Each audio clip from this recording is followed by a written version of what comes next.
Hey, everybody, before we get into the podcast, I just want to let you know about our sponsor. It's a film called Sir John A. and the Curse of the Antiquenched. It's a fun film about two brothers that save their city from demons by staying drunk. You can get it on iTunes, Amazon, or wherever you get your movies. Check out curseoftheantiquenched.com. Are you telling me that you built a time machine out of a DeLorean? Welcome to the Raiders of the Lost Commentary podcast. Welcome to Jurassic Park.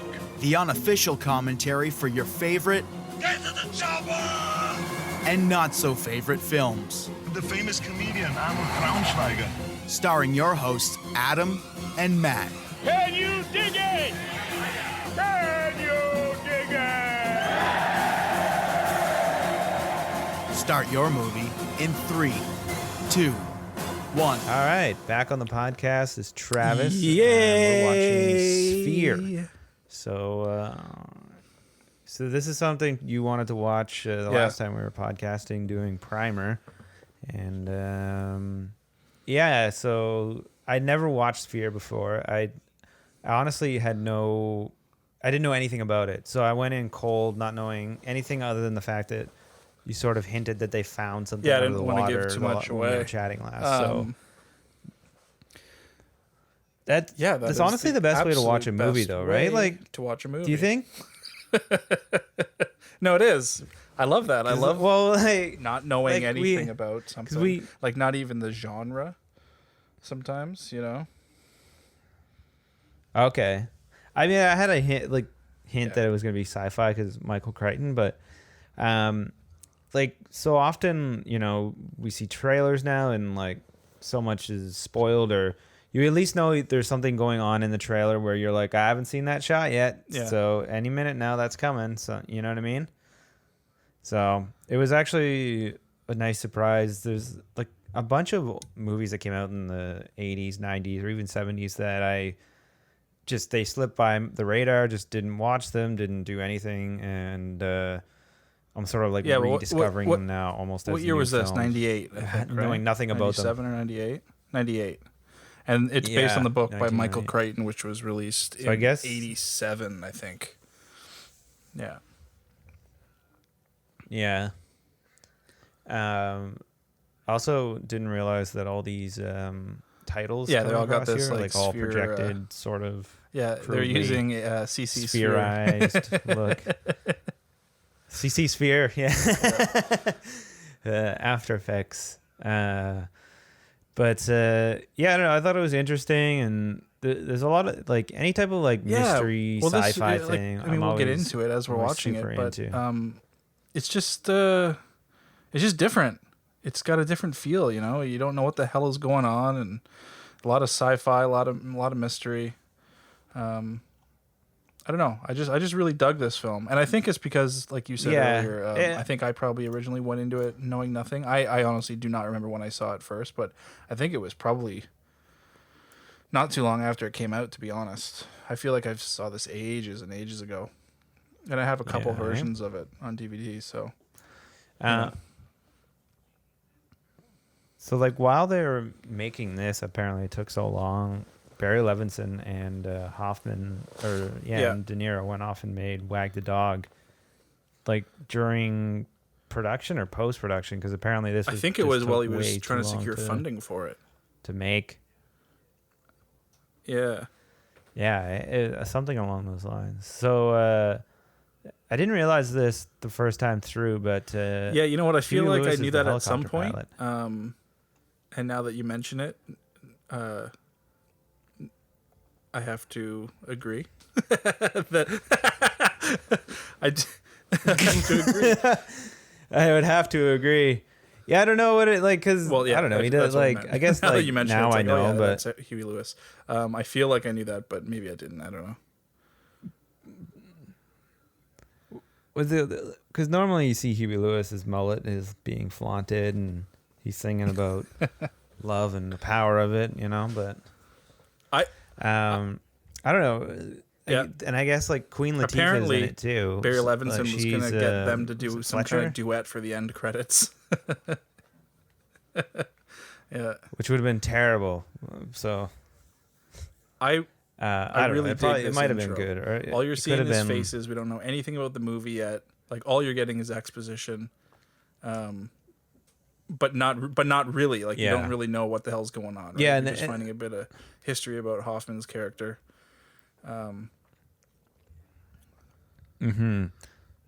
Yeah, it sets it up well, and there is something about like Michael Crichton's stuff that is set up. It usually is set up well like that, you know, like bring you into this situation. You know, here's everything you need to know, and then done with pretty quick. Well, like you know? so the line that they just had right there was, you know, he's complaining about getting there in time or whatever he's I have my volume on low. I should probably turn it up so I can hear them. But I know there he says something about the plane crash, and the pilot says, "I never mentioned a plane crash." And it's like, ooh, little tease there. Okay, what do we got? What do we got going on? Right. So obviously this is gonna be riddled with spoilers for those. But talk forward. Yeah, but I was just thinking about like the influence of the sphere and who has been or hasn't been in the sphere at any given point. And I don't know, like would the ship that crashed there, the people that found the sphere, because if the sphere you can manifest almost anything, right? Would that have been the thing that caused the time travel? Do you know what I mean? Hold on. Let's back up a little bit. The time travel? Well, like the ship. Yes. Sorry, right? It came from the future. Yeah, I guess so. Man, I haven't seen this in a long time. So when we did Primer, I watched Primer before. I did not get a chance to watch this again before doing this podcast. I have watched it a lot, but it's a long watch. But I'm gonna be relearning what this movie's about as we watch it. So forgive me if my thoughts are disjointed. That's fine. But yeah, like Dustin Hoffman, usually not in sci-fi stuff. Yeah, but doesn't he feel so right for this part? Or anything like that, you know? Well, yeah, that's just it. And like quickly before we were starting, I was just reading a few like online reviews, just tearing Dustin Hoffman apart. Like, why would they ever put him in a movie like this? But they were older reviews, right, from when it came out. And that, like, it's like, why wouldn't you want one of the greatest actors of that time? Yeah, I don't really get role, it, to be right? Like, I think he's great in it. I think it's a really neat ensemble cast. And like the early like Liev Schreiber. Or Liev Schreiber. I'm not sure how you pronounce his name. Liev. Yeah. Liev Schreiber. He's pretty young in this role. I don't know. Depending on... Yeah. And I mean, Sharon Stone, like at the height of her, you know, being crazy. And then we Sharon got Stone, Peter Coyote here, you know? who's great. So... I know. Where do I know him from? I feel like I know him from recently. I don't know. But yeah, the idea of finding like a spaceship underneath the ocean, like obviously, I know like sort of recently a lot of UFO stuff has been like bubbling to the surface of like pop culture lately, right? Well, it was Storm, Area 51 garbage. But like some of the quote unquote theories of where some of the flying saucers came from is that they were that are in Area 51 is they have been here a long time. They crashed here like hundreds of years ago. So the idea of finding like a spacecraft underneath the ocean, it's like it's completely plausible. Like, you know what I mean?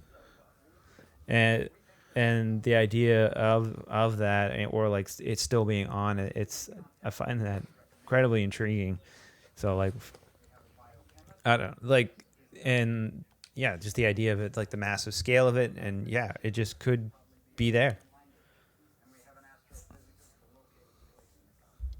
Apparently too, like Samuel L. Jackson was filming this during the week. Yeah, I read that on IMDb to film as well. Jackie Brown on the weekends. So he's obviously probably had to wear a pretty silly wig for Jackie Brown, considering how long his hair was in that movie. Yeah, but I don't know. It's funny to think like how good Well, Sam Jackson is. yeah. Like, I mean, that's completely really different coming roles, right?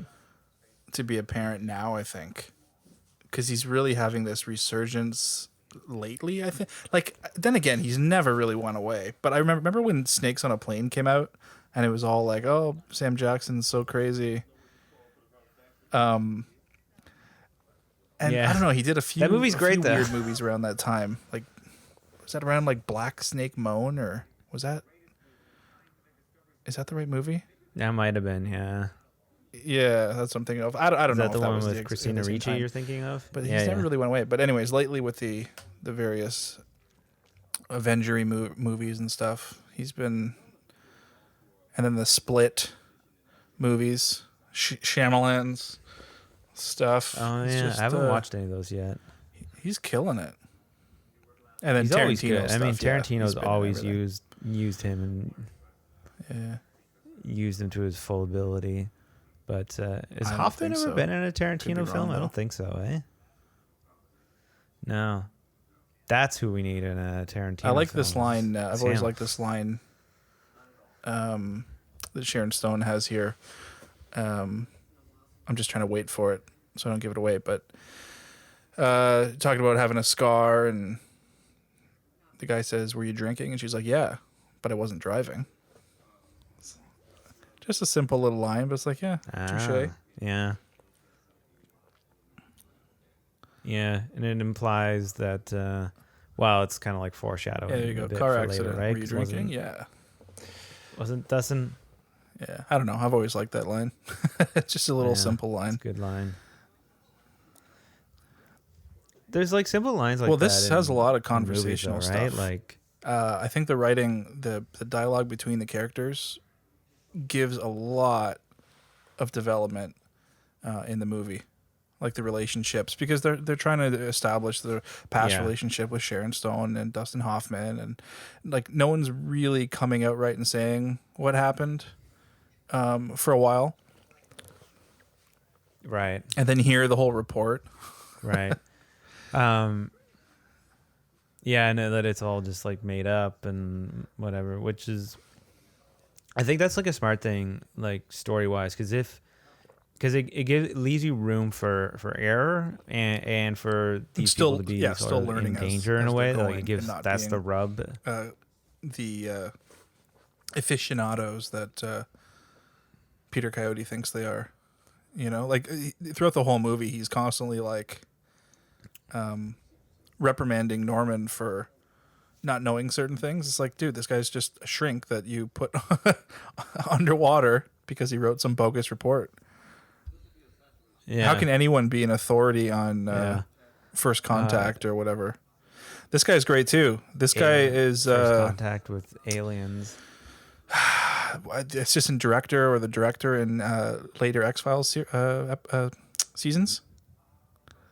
Yeah, I think he's in some other That's stuff why too. it looks but familiar. I rewatched X-Files a couple years ago, and then I watched this and was like, "Oh, that's him." It's funny when like people show up at in movies. Yeah, well, even that's in kinda bit like, parts that you're like, oh, it's that guy. Oh my God, Daniel Craig in Tomb Raider. Isn't he in Tomb Raider? One of the Tomb Raiders. I think he's in one of the Tomb Is he? Raiders. Oh, I don't even. God, Yeah, if I'm mistaken, that sucks. But that it's funny. I know Gerard Butler is also in one of the Tomb Raiders. Maybe that's what I'm thinking of. Could be him too. I Yeah. know. I was watching Terminator 2 the other day, and one of the SWAT guys that comes into the building at the end, he's got the gas mask on and everything, but you can still Oh, yeah? tell it's Hank from Breaking Bad. Yeah, just a quick line. He's the guy like, everybody out now, Right. when they find out Miles Dyson has that bomb. Yeah.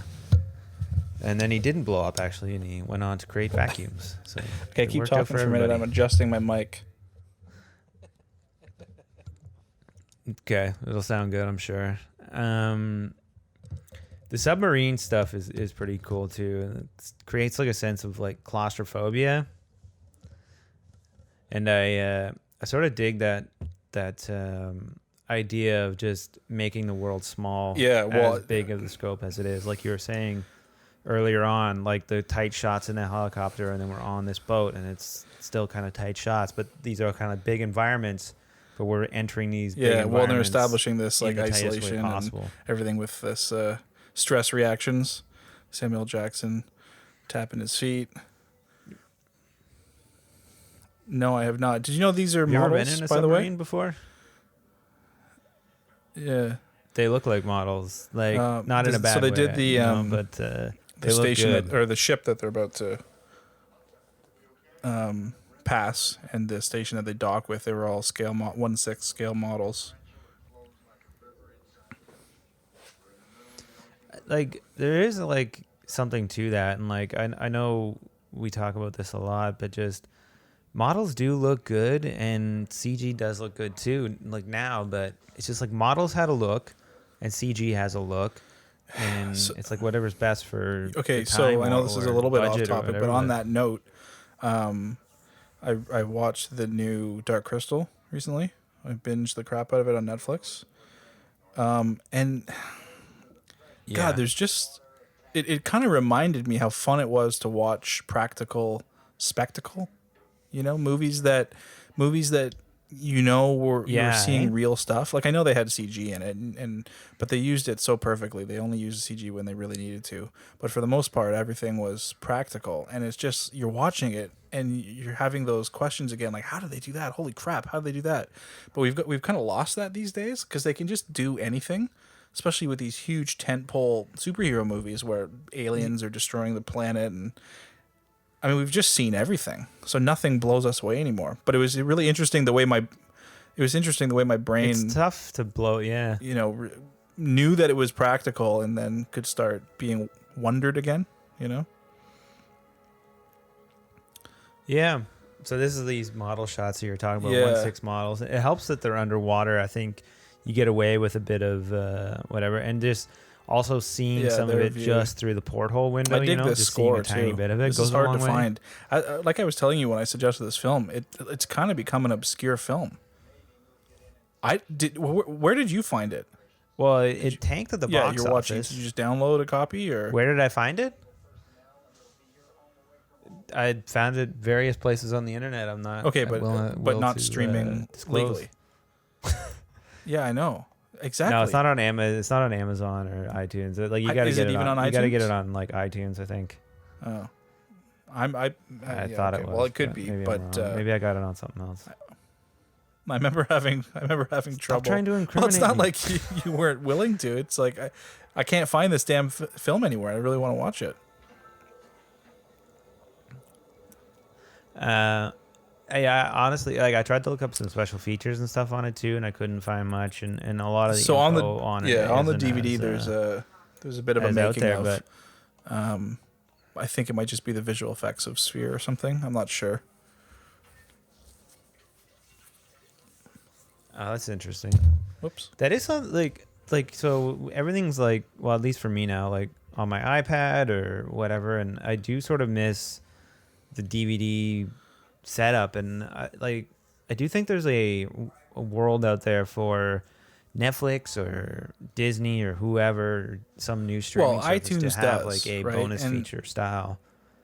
They don't all. I know No, iTunes they don't does, always, but they don't I always don't know give if you that's the fault of everything. iTunes or it's just whoever's making the DVDs, right? Because some of them do, and a lot of them are garbage. Yeah. But a lot of DVD. I mean, I'll tell you, I had a huge DVD collection. I've pared it down though. As I mean, I I've still moved do, but here and there, I'm like, okay, I'm gonna get rid of half or whatever. But I would always buy DVDs based on the special features. You know, like obviously, if there was a movie I really wanted, I would buy the movie. But man, if it was 100% a the movie that same. was questionable, I wasn't even sure if I was gonna buy it. But then they had like some hour-long making of. I bought it because that's the shit I want to see. I mean, I want to see the movie too, but I just love seeing how they make this stuff. yeah, It demystifies it. You know, you see the finished no, polished product, and it's like, how the hell did they do this? And then when you start getting walked through the steps, that stuff's inspiring because you realize, you can do this with enough. Yeah. Well, often enough money and people, you can do it. But Yeah, well, in that vein though, with Dark Crystal, though, I did see a thumbnail out. Yeah, I watched that as well on Netflix. There is a making of. It's like a feature. It's like an hour and a half. Is it a long thing or?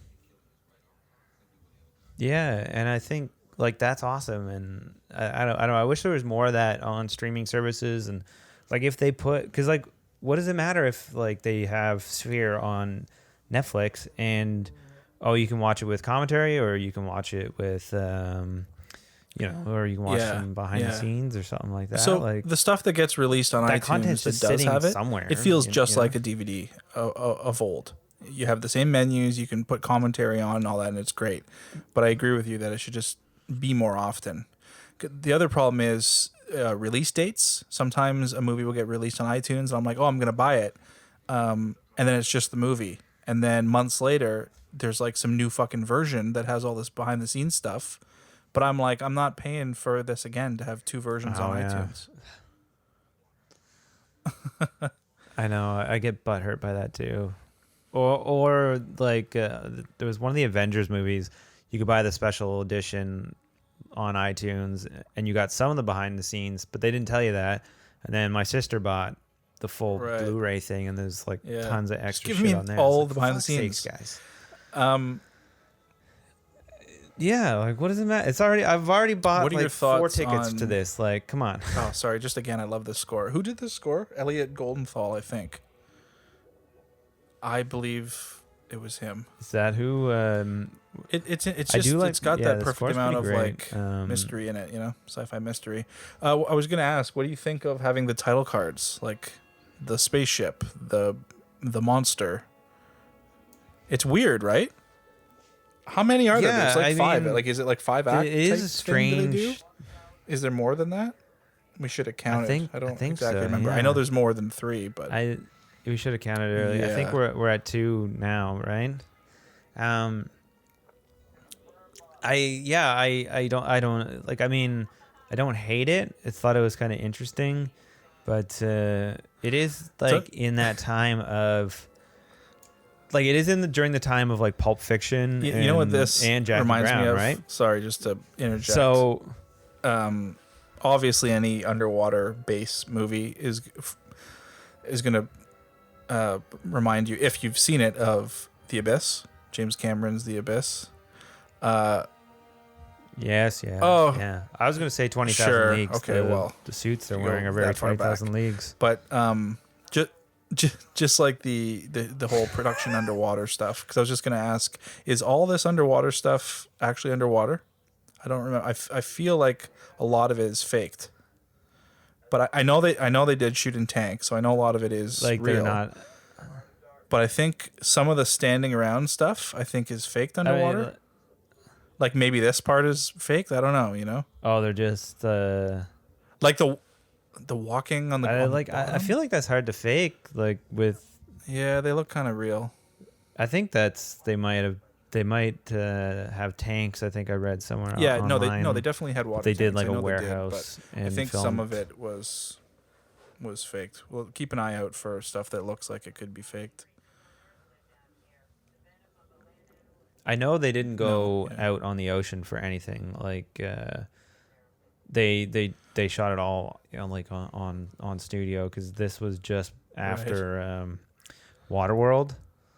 So they did Waterworld and filmed that all in the ocean. Do you remember? Do you know where Waterworld was filmed? The roof, and people hated it. And yeah, that's right. The ocean. No, I can't remember what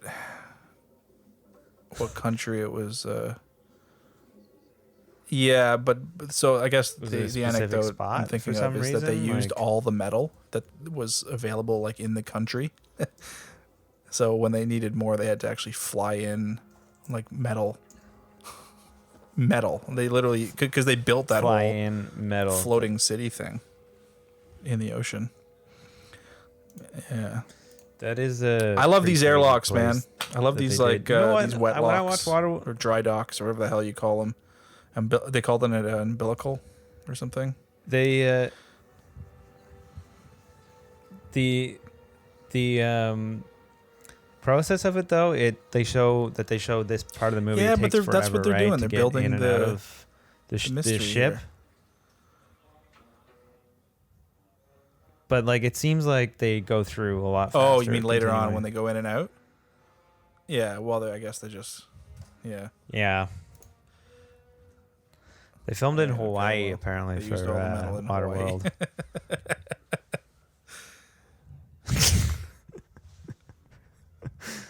The final scene, Yeah, something like that. on Big Island, I guess. So Again, this is one of these That makes sense. helmet things that has an interior light shining on the face of the people, which would never be practical.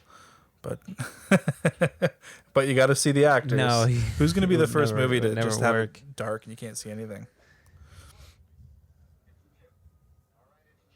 yeah, I don't know. I love this line here. I don't think they'll ever do it. It's No, listen. about the titanium chipping, or Hold on. I don't got know. my It's just so volume why turned does way it chip down, when this but you'll have to scientist tell me. bangs on it with a hammer? I don't know. Never mind.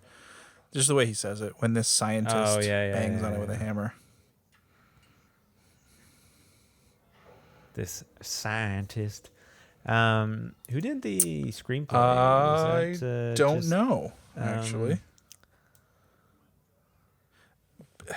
Writers Michael Crichton. Adaptation Kurt Weimer.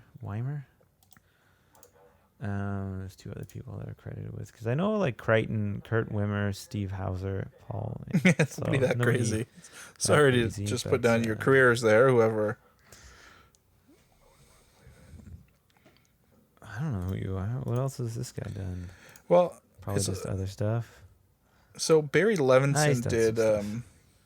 he did a movie in 2012 called The Bay. Did you see that? It was I did interesting. not.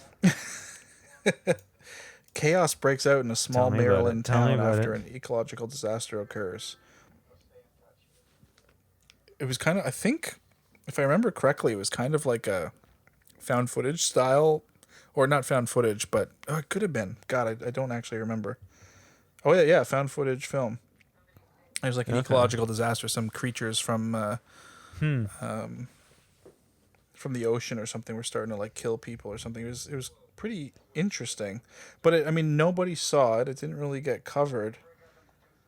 And this is one of these directors that's been around. He has made like a lot of stuff.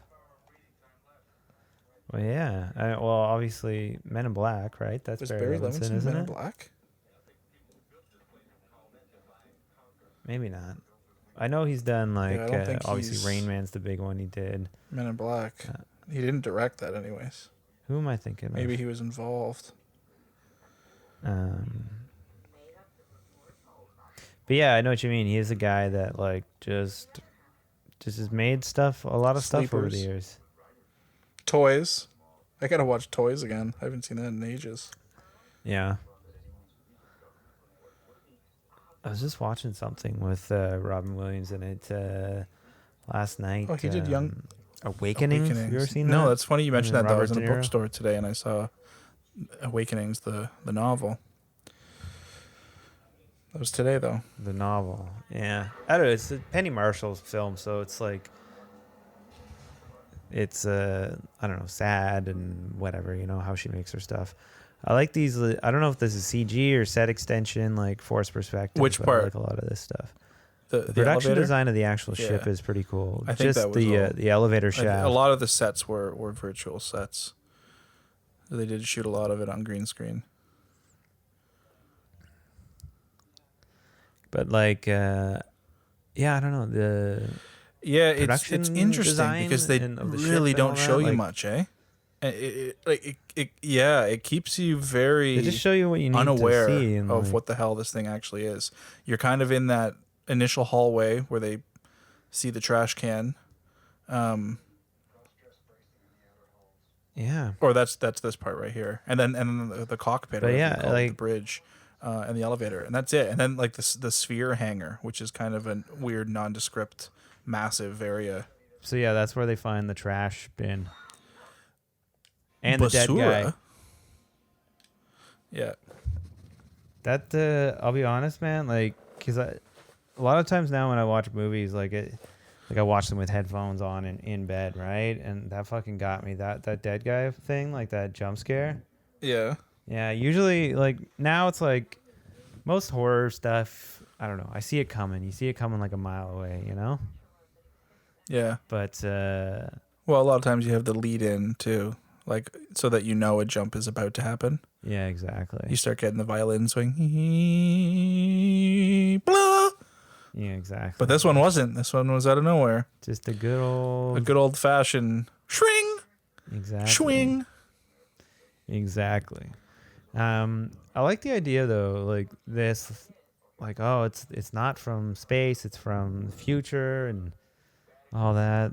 I guess it's one of those like J.J. Abrams mystery box things. It just gets you asking questions right away. You know, like the more questions you ask, the more intrigued you are, and Yeah, you know, exactly. Just pile them up, and then you have a whole bunch of shit that you need to answer over the remainder of the film. and then like some stuff it's not even really answered. You know, like it's just that's it. That's you know. Yeah.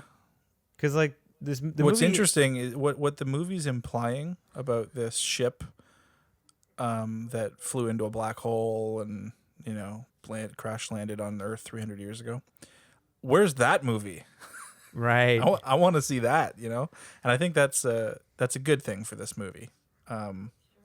But yeah, I mean, like when you get the audience wanting to see the things you're just alluding to.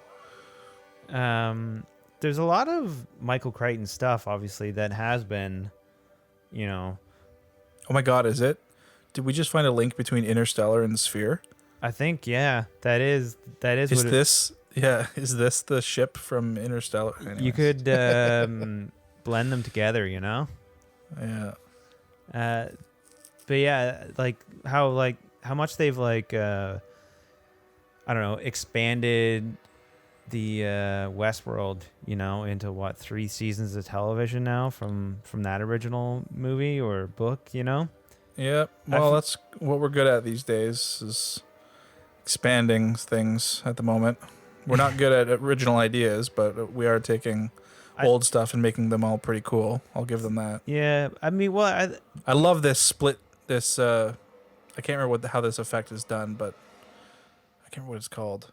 Just the split screen thing? Or? Yeah, I mean, it might be done. I guess I'm referring to the one in 2001. Oh, yeah. It looks very similar there. But yeah, like, I don't know. I don't think there's like a lack of creativity now in that. I think there's a lack of trust by the studios to go with original ideas that don't have. And I mean, I get it. They want proven track record IPs and things, right? Yeah, well, like they're not going to dump. name. They're not going to dump $100 million on a first-time director with an original script. I mean, I'm sure it does still happen every once in a while.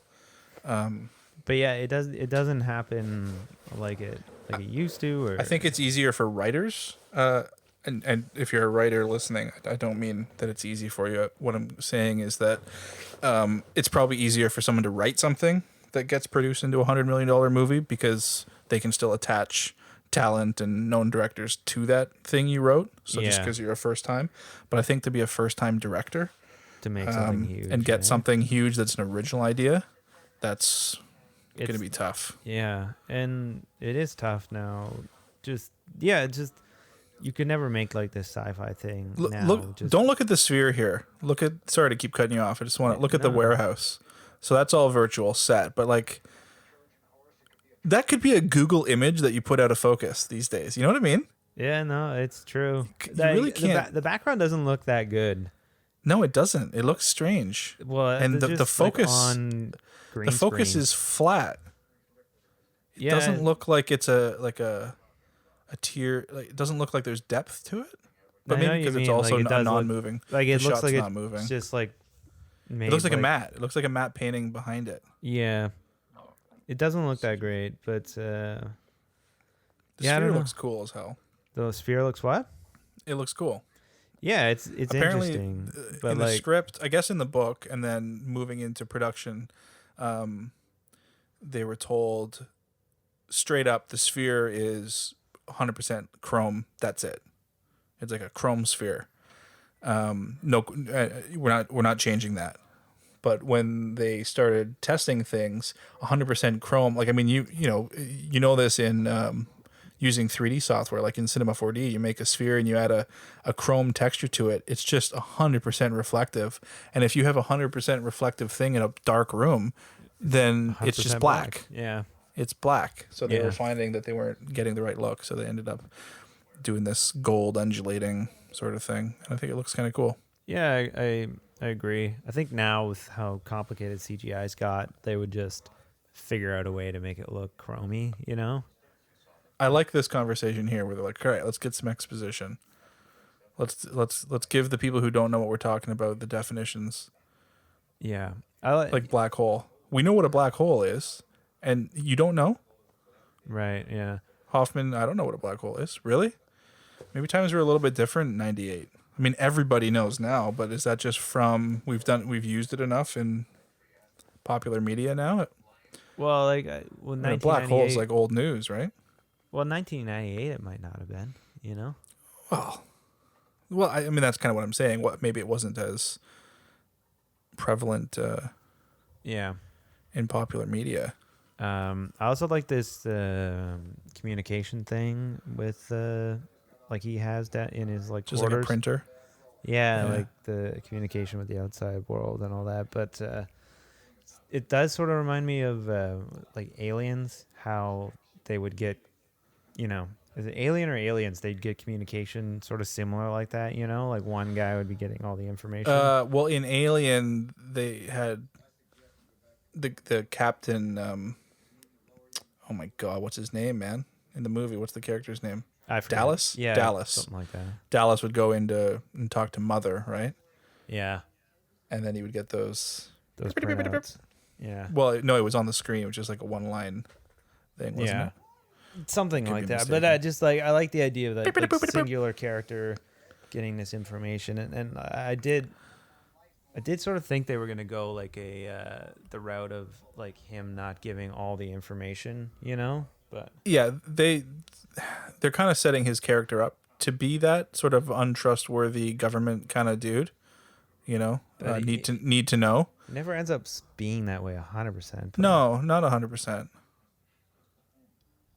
I gotta throw something in there that just because we mentioned Alien. Have you played Alien Isolation? I have not, no, but I remember us talking about that. It's God. PlayStation 2. I or 3? can't. Oh, it's on Xbox and PlayStation. I think that it'll be on 3. I think that's when it was released, but it's also on. You can get it on 4. It's fantastic. It is so goddamn good. It is so good. It's one of the only games that has made me go like out loud because I was scared. Like it's very good. Yeah, there's some of those what are they, Resident Evil games. They're pretty freaky. The newer ones. Yeah, anyways. but Alien Isolation, man, it's just I mean, if you're a fan of the Alien film, the Yeah. first one, God, it's so good. It's like the perfect sequel.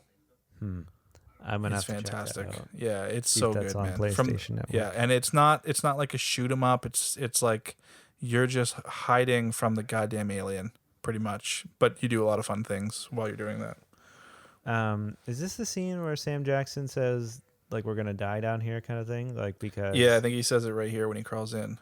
yeah, Just a matter of deductive logic or whatever he says. yeah, like we're There he gonna- goes. Yeah, we're all gonna die down here, you know. Which I wonder why he gets like this his own like special like in bunk and they're all like kind of on the other, you know. Oh, I never noticed that. You know what I mean? Is Like that he's Norman's got like bed this right there? like secret like chamber bunk, and I they're assume all, they all had them. Is Norman just sitting on a bench or is he sitting on a bed? I don't know. There's somebody behind sleeping seemingly, but I don't know. The shot of him is really cool though. Just him down this corridor, this dark tunnel, and looking out at Dustin Hoffman. You know. Yeah. And I like this bit of dialogue. I mean, I like the logic here. You know, why 150 years from now does this spaceship say unknown entry event? If they don't know, then that means we didn't tell them. And if we didn't tell them, I mean, that means we died down here. yeah, it's great. I like stuff like that, and Yeah. because it is like you know, There you go. The Sphere. So is that the third one? I think that's the fourth. There was the analysis no. while you were talking. Oh, about something. shoot. Yeah, right. Okay. But yeah, Queen Latifah. No idea that was her either while I was watching that. Which I don't know. I don't really. She was more of a deal back then. Yeah, like, Watching it in '98, you would have known who she was, I suppose so. or you like, would have known it was her. like Rihanna in Battleship. How, you know, her presence in that movie made that movie so much better. You know. Ugh. Have you seen Battleship? I have, yeah. It's one of those movies that every once in a while you'll catch me in the mood to watch a movie like that, but Yeah. it's just because I don't want to think at all, and I give it a shot. And I'll tell you, another movie that I watched that also has Taylor Kish in it is John Carter. That's a great movie. See, I liked John Carter. I think that it's a real shame that that movie got snubbed the way it did, and nobody knows about it. I think Disney was originally planning to make a John Carter Land Oh, really? as part of one of their parks. Yeah, I think it was like a whole thing.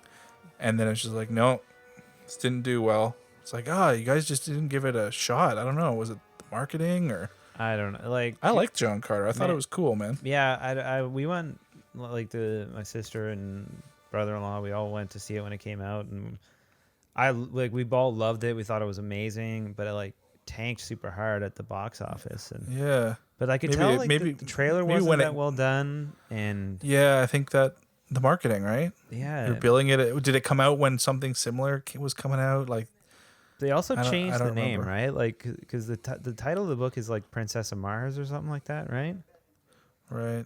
So, and then it changed to John Carter of Mars, which I guess might have confused people. I don't know, but I loved it. I thought it was a cool movie. Like, it Yeah. was different from anything else. I almost called it a guilty pleasure, but it's not a guilty pleasure. It's just a pleasure. I do like that movie. Yeah, you don't. I hate using that turn of phrase as well. Like, why the fuck do I feel guilty about, you know? It's shit I Yeah. like. Fuck you. I like it. Yeah, So, that's a good way to put it. yeah. I don't know. But I guess it's like people that are embarrassed to admit they like shit, and then they don't want to. Well, they don't want to admit they yeah. actually like something. That's right. But it makes more sense when it's like, The Bachelor is a guilty pleasure of mine or something, which it's not. I'm just using that as an example.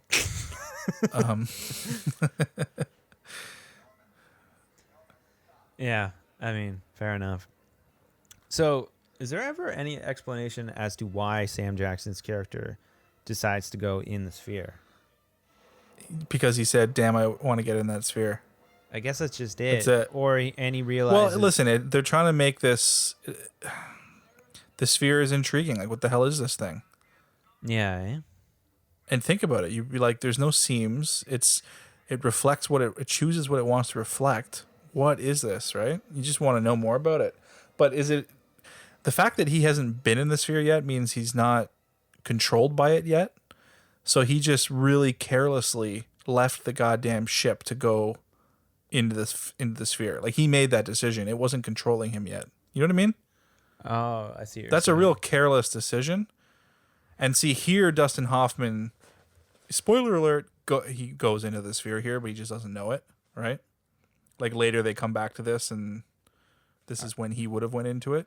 I thought it was really obvious that he went in at this point when he was denying going in. I was like, oh, does it mean Right. he's- Actually, does he do the reflecty thing here? Yeah, I don't fully. I kind of forget, but at the time watching it, I was like, oh, in my mind, I was like, yeah, he obviously went in. Wait, does Dustin Hoffman go in here? Because Peter Coyote's watching the whole time. Wouldn't he see him? Yeah, but I don't know. I assume with the sphere, it's like a time magic thing, stuff. Let's see here for a sec. Let's see if the screens go off or something with Peter Coyote. Because I thought this is when Dustin Hoffman, like, later we learned that this is when he went in. I think you're right, but Oh yeah, he looks up and he sees his reflection, yeah, right? pretty sure. Let us. Yeah. find it. Oh yeah. yeah. See When the you see thing. your reflection, that's when you're in. Oh yeah, then the power goes out. Yeah, so he went in there. Okay. Yeah. So it is pretty obvious that he goes in, but I do like maybe it is kind of like a '90s trope thing. Like they don't have any scientific equipment anywhere near the sphere. They just show up to it, and they're just like, what if we touch it, Oh God, you know what I love in movies where there's like a substance on the ground, Okay. and the actors always bend over and touch it and squish it between their fingers Yeah, just all the time. yeah. Oh, what is this? It's oily. Like, Yeah. what if it's alien blood? Now you're dead, Yeah, exactly. or at least you lost your fingers. Liev Schreiber here, looking Yeah, young and I like handsome him. as him. Yeah, I like do him. too. I mean, I have not watched any Ray Donovan, but he looks badass in it, and I should start that. yeah, I've heard good things. This is around the time he did Phantoms with Ben Affleck. Phantoms is the bomb. I've never seen it. I just know I would say that that's Jay and a Silent Bob guilty quote. pleasure. It's funny now, like now this Sphere looks kind of shitty, but I wonder if at the time it looked good. Now it looks like you could do this in Cinema 4D, like now, like in 5 minutes get that render going, Yeah, on your laptop at home, you could get a decent HDR, make a sphere, put a displacer, deformer on it. Exactly. The time would be just making the material. The material would be the hardest part. Just a and few maybe the lighting. grayscale Gorilla tutorials later, and Yeah. you can. Making the sphere from sphere. Yeah, exactly. So I guess these are reading on IMDb there that those jellyfish, some are puppets and some are like actual photography. Yeah, so they went to a marine park or something, and they took a lot of footage of jellyfish, close up, far away, whatever. And then they also have puppets, and then they also have CGI versions. Jellyfish so are kind of it's a mixture, scary, and though. apparently jellyfish move really slow. So in this scene coming up where Queen Latifah's getting destroyed by the jellyfish, the real live shots are sped up 3 to 5 times to make them move the way that they needed them to move to make them scary. Yeah, I mean, if you've ever been on a beach with jellyfish, I haven't. I have No. not. I've never seen a live jellyfish like in the ocean. Oh, like on the East Coast, they're not very like threatening. They're kind of just look like plastic bags. They don't look like that. Yeah, But, that's like, disgusting. Yeah, they do. They are kind of gross, and they kind disgusting. of wash up in the shore. But those are the ones that they don't really hurt you. They just whatever. See, like that's a CG. That's got to be a CG one right there. because of the speed. Yeah, it would never move that fast. But But it also just kind of looks CG. But maybe I'm wrong. the I got hiccups. but like the actual Man of Wars like jellyfish, those are like fucking scary because like the tentacles go for like I don't know, like 20, 30 feet, and then just like you get hit with one tentacle, and then you're frigged. You're dead. Right. Okay. So here's the signal, right? Just where we're starting to get the. Like it just gets. Oh well, no, she just got a little bit of it. But like This movie gets very weird. It's hard, So how could you predict anything when you were watching it? of what was happening. No, like it does a good job. Like if you don't know anything about the movie and you're going in like you did, I don't remember because I saw it ages ago, but it seems to me like the type of movie where you have to just go along for the ride because there's no way you can guess what the hell's happening. I did think the Jerry Not Harry thing. not what's happening, but at least what it all means. Yeah. I mean, there was a few things that I thought, like, I knew once Sam Jackson went in and came out, I knew he was different and he might turn into a villain type, Yeah, I thought, he's like somehow it's inside him now or something, and he's causing it, right? yeah, like I got Thing vibes, Right. But But then they do acknowledge that soon after. It's like when he's asleep, these things are happening, and then you go, okay, now I got it. But then it starts happening with other people. yeah, and then that's where And then I got you're like, thrown, yeah, yeah. Then you're like, oh, okay, maybe I don't know what's going on. yeah, I think that's good. So it's giving you answers. It's like it gives you one answer, but then gives you 2 more questions. yeah. And then that's good. You know? I don't know, I've drama, always- a good thriller movie does that type of stuff, Yeah, give the audience something, some answer. Oh yeah, these jellyfish attacks are pretty brutal, but I mean, This is interesting. Like, look at Norman, right? Like, what would you do? All he can do is listen. He's just sitting there having a coffee, listening to this over the PA you can't system. do anything. You can't go out there. You can't help it anyway. You know. The idea of the suit filling up with water slowly is pretty terrifying. Oh god, yeah, it's gross. Yeah, I mean, it would suck to film. You can just like, do you sometimes think about that? Like when you watch like a movie like underwater, and like and think about trying to film something underwater and how stressful and hectic that must be to try and get performances under in a tank. You know. I haven't really thought about it because I'm so far away from ever filming people in a tank of water. But I think the general person just sees it as whatever. It's just another scene, whatever. You just direct people. But if you watch the making of like The Abyss, like that shit is tough, man. Those actors under there and the divers and constantly having to come up for air refills and all sorts of shit. That must be crazy. I did a couple films at TIFF this year. And I watched Synchronic, which is by Justin Benson and Aaron Moorhead, who did you see The Endless? I have not, but I've... Okay.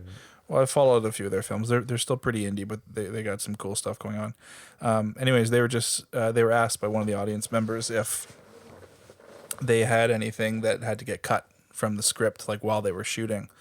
And they said they had written a scene where Anthony Mackie, he's in the film, it's kind of a time travel-y film. Anyways, spoilery stuff, whatever. Well, actually, I'm telling you about a scene that didn't make it. So anyways, he's supposed to appear at some part and he's underwater and then has to swim to the surface and then later get back to that point. So it's just like just appear underwater, swim to the surface and then swim to shore. Right. Yeah. And they couldn't make it work. They were testing the water and they kept getting like E. coli and all sorts of weird shit. And then it was like, okay, we need this many divers on standby. And it just became this whole production. And they ended up just going, fuck it. We're changing the scene. He's in a tree or something. They just changed it up. And it made me think like, fuck, I have written like things that I haven't produced, but like stuff I've written where I'm just like, oh yeah, we can have like an underwater tunnel system that will just totally film easily. And this is me knowing that I won't be able to make this for more than, like first time feature money, like $150,000 or something. There's no way. And No. I have all that stuff in there. Yeah. No underwater stuff. Yeah. I mean, it'd be hard to do. I mean, you could feel like maybe find ways to do it on a small level, but I this thing I had in a script was literally like underwater tunnel system leading to like caves and stuff, and it just I don't know. Yeah, that's good. That'd be tough. It'd be a lot of a really creative set, maybe with some strategically placed green screen, but I don't know. Yeah, or It's just tough. have a narrator dictating what's happening and just have the camera in the person's face. I mean, you could do it, but in a believable way. You want to have a wider shot at any point. Now it's suddenly not doable. You know what I mean? Yeah. Maybe if you could find a way to do it if you were nice and close on the actor the whole time and you just had some kind of underwater looking little tube that you filmed in. Yeah. I mean, I'm sure there's a creative way. Anyways, we around don't it. need. Yeah, I'm sure there is. But anyways. No, I mean, I love those types of problems though, like with indie stuff, right? And it's like, okay, maybe you can't film a tunnel underwater, but yeah, like you're saying, maybe you can film some type of that type of stuff for me is the funnest stuff. I mean, and that's why I don't like restricting myself when I'm writing a script, because obviously if we can't do a certain thing, I'll figure out a way to change it, because it's not. A lot of times the scene doesn't matter really. It's like what is being conveyed in that scene. What is the important thing, right? Exactly. It's like if I have to have this bonding moment between two actors and I originally wanted it to be in some crazy environment and we can't do that, well, oh well, change it. And I bet you half the time when directors, filmmakers in general do that, those probably end up being the scenes they like the most in their film. Yeah. The ones that just kind of came together last minute. Yeah. No, I get that. And again, it's like the problem solving, sometimes like on the day or whatever. too, right? Like you're filming a scene, like you're explaining about the TIFF thing, and it's just like, okay, fuck it, we can't do that. How are we gonna fix that? Well, And it's like being on set, like actually during your shoot, it's the most stressful, but also I kind of want to say retroactively the most fun, because while you're shooting, and we've always said this too, like, oh my god, I can't wait till this is in the can, so to speak. I can't wait till we're in the edit. And then when you're in the edit, you're just like, ugh. Remember shooting? That was so much fun. I know. I'm sort of feeling that a bit right now myself, but I know what you mean. It's like a high. It's like this high you get from filming, but it's only. I mean, after obviously, the fact. yeah. If too many things go wrong while you're filming, that can suck. But there is a high you get from solving problems instantaneously. Like you're on, especially like, I mean, we do mostly shorts and everything. So you're shooting a short and you have 2 days to shoot the damn thing. You don't have any flexibility. You know what I mean? No. It's not like, I know features don't really have a flexibility either, especially indie features that, they're being shot in 15 days. They got to get what they got to get. But, like something with a bit bigger of a budget and they're shooting over 60, 90 days, you got some flexibility to maybe push something or change it up. Yeah. But Or like in a figure short film, something out you're later. sitting there and you're like, oh God, this isn't working. And you're looking at your watch and like, we got 6 hours left in this day and this actor's gone. And or like, and it's just like, oh my God, what do we do? And then you just have to figure it out. yeah. And I kind of like those moments, only when you figure it out. But luckily, I don't think I've reached a point where I haven't figured it out. But yeah, retroactively, that's you sort of, I know what you mean, because like during it, you're like, this sucks. I just want to be somewhere warm, or actually sleep more than 2 hours or something. But then when it's done, you're like, that was fun. Let's do it again. Yep, Filmmaking. There's something wrong with this. So yeah, this whole thing back onto Sphere here, is where he ate the calamari and he didn't like the calamari, and so as soon as he came out of the sleep, I don't get that part. Well, don't they have a giant squid that shows up when he's dreaming right after this, right? Yeah, but what I don't get is that he's like, this is great. It's good. And then, like, Norman his totally reaction knows to what's it- going on. He looks like he's like, oh, you like that, eh? Oh, well, guess what? It's calamari. And then he freaks out. Like, I don't know. Yeah, When I he's thought choking, he had he's like, a, I'm not choking, you idiot. I just hate calamari, or I hate squid. I don't know. It is something that about- was a weird one. It That did scene make kind of confused me a bit. I felt like it was trying to tell me something, and I wasn't smart enough to pick up what it was telling me. Or maybe what it was telling was way so obvious that I thought there was more to it. Yeah, I don't know. Were I they thought he had literally an just trying to allergy bring at up- first? Were you they know? literally just trying to bring up that he hates squid there? Yeah. It just seemed like they had more, like the other characters knew something that I didn't, or I don't know. Yeah, because his reaction was like when somebody has like a anaphylactic allergy, right? Like the breath. Yeah, but they thing. would have done that right away, wouldn't they have? Yeah, and he would have been fucked for the rest of the movie. But I got vibes like what I thought first time watching it was, oh, this whatever Sam Jackson has become is some type of squid person, maybe. Oh, really? Yeah, well, because like, what is it? Arrival, right? The aliens that show up are septipods or whatever. Yeah. They are kind of squid-like, and I'm like, oh, maybe they're kind of like future squid people, you know? Yeah. Well, they don't go that route in this movie. Yeah, I don't know. Like, But I guess that's one of the things, if you don't know what to expect, I guess that option's on the table. You didn't know that this was not going to be a creature film. yeah, It's more, I mean, it really is just like a mind fuck kind of thing. yeah, It's all in your head. I mean, it really is all in your head, this movie, right? It's about manifesting your fears. That's all it's about. But it's the fears become. Well, it's not even your reality. fears. It's about manifesting your thoughts. That's what the whole power of the sphere is, right? Yeah, And that's what in the end, they're like, oh, imagine the power the things we could do. But it's like, yeah, but we're not ready. All we're gonna do is think of the worst shit. It's like the Marshmallow Man, right? yeah, We're not capable of harnessing this power. And all we're gonna do is think of the worst shit and constantly manifest the worst shit. it's true though. Yeah, because you tell someone not to think of an elephant, and what they think of an elephant, right? Immediately. So you'd have to be in control of yourself to a degree that I don't think anyone is, to be able to actually he'd have to be Mace Windu. Do well with a power like this, because you would lie there and go, man, I sure hope I don't think of a creature the size of the planet. Oh shit, I just thought of a creature the size of the planet, and then suddenly there's a creature the size of the planet, and then destroying the planet, and everyone's dead.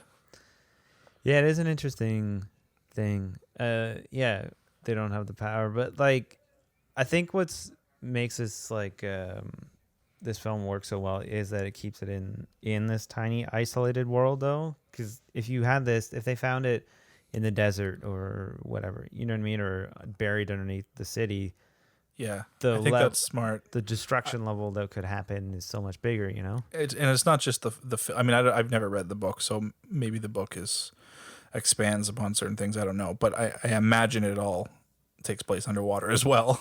Mm-hmm. It's a good storytelling thing, right? Like isolation. It's always been. Introduce a bunch of characters, give them a predicament, and cut them off from the rest of the world, and make them face that thing, Yeah, and give them there's nowhere to run. It's the perfect drama. thing. Underwater in a space station or in a deep sea station. Yeah, there's nowhere to go, so you got to figure it out, right? It's kind of like the horror, the person being chased by a serial killer in the house, like just fucking run out the front door, you idiot. Yeah, exactly. Right, but in these movies, if beyond the front door is ocean 5,000 feet below the surface of the ocean, then you can't do that.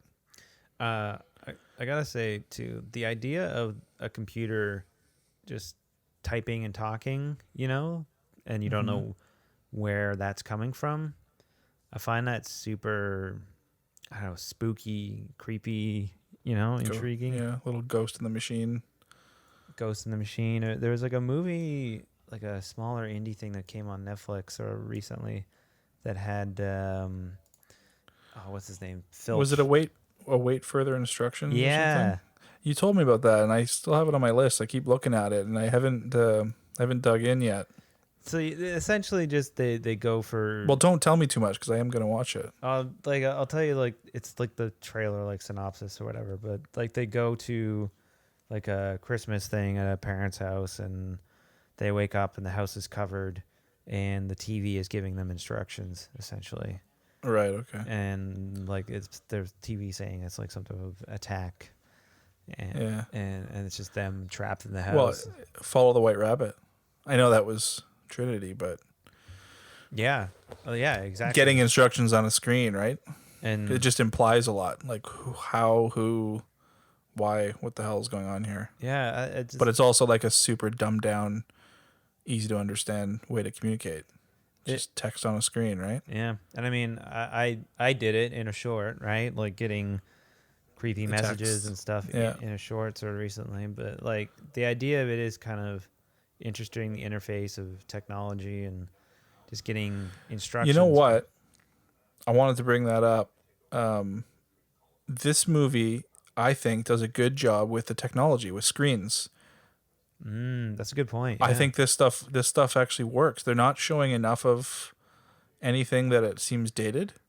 No. I mean, it does look dated. There's like buttons but it just fits. It's not trying to look too futuristic. It's when films try to look too, film, TV, whatever, tries to look too futuristic, like try to guess the future and make really crazy looking screens, and then 15 years later those screens look ridiculous. Those are fun though. All the Schwarzenegger films, like Total Recall and all. Yeah.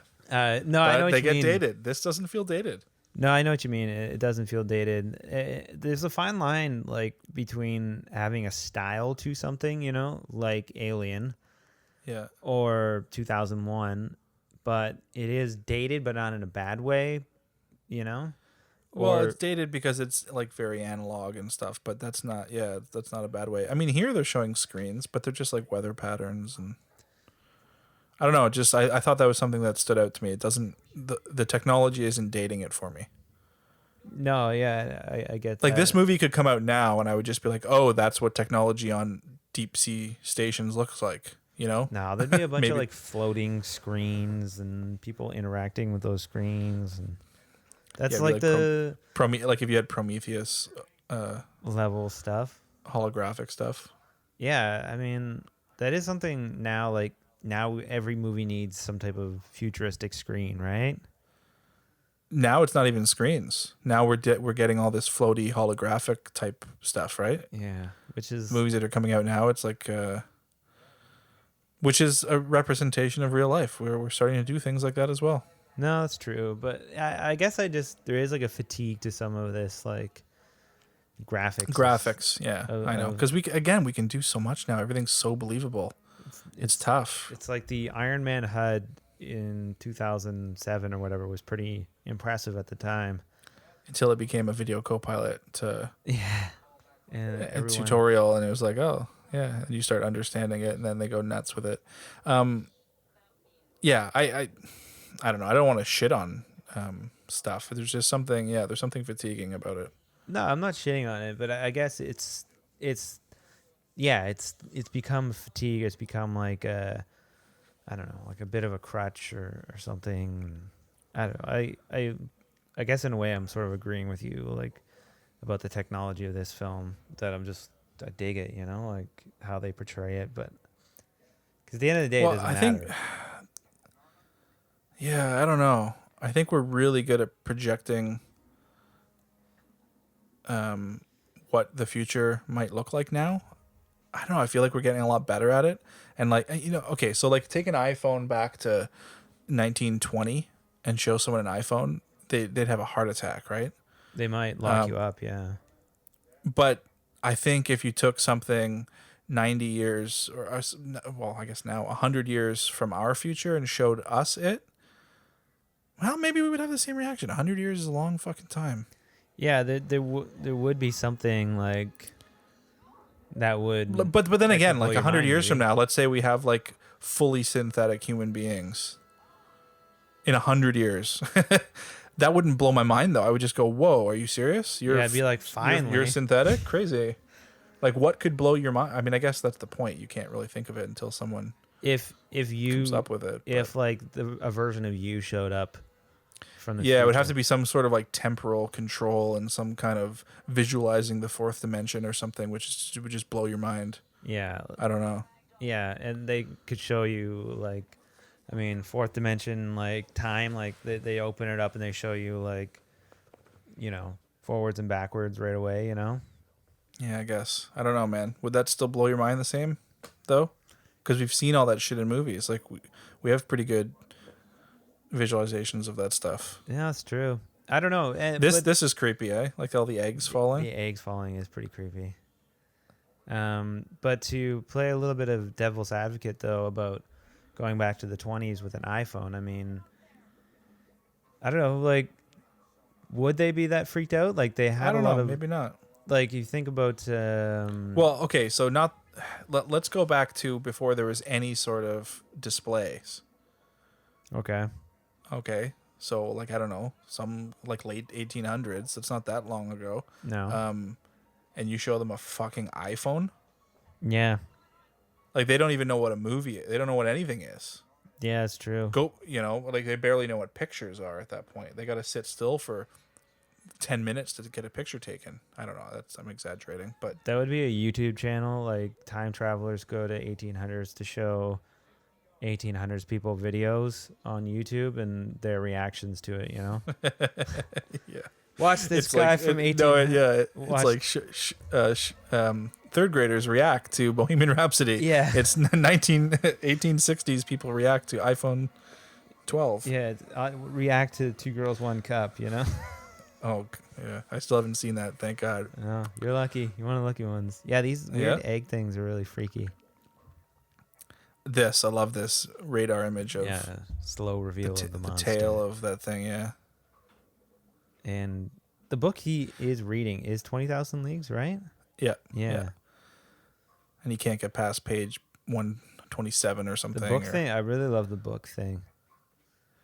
And it's gone. I like that. Yeah. But yeah, I love that. Nothing is obvious. That's what makes this movie so good, I think. Yeah, I agree. It's just hinting. It's just hinting at stuff. And so it's really, this whole movie is about leaving everything up to your imagination, right? Like, let you do the work. Maybe that's why people didn't like it. Yeah, I get. Reading. I like it because I like doing the work, because my mind can conjure stuff much better than you can show me, right? Like, what's the imagination is always better than exposition or whatever. Yeah. I will say, yeah, like I read a few reviews on Rotten Tomatoes, like before the podcast, just quick, which I don't actually like Rotten Tomatoes at all, but really, I do. You like it? Yeah.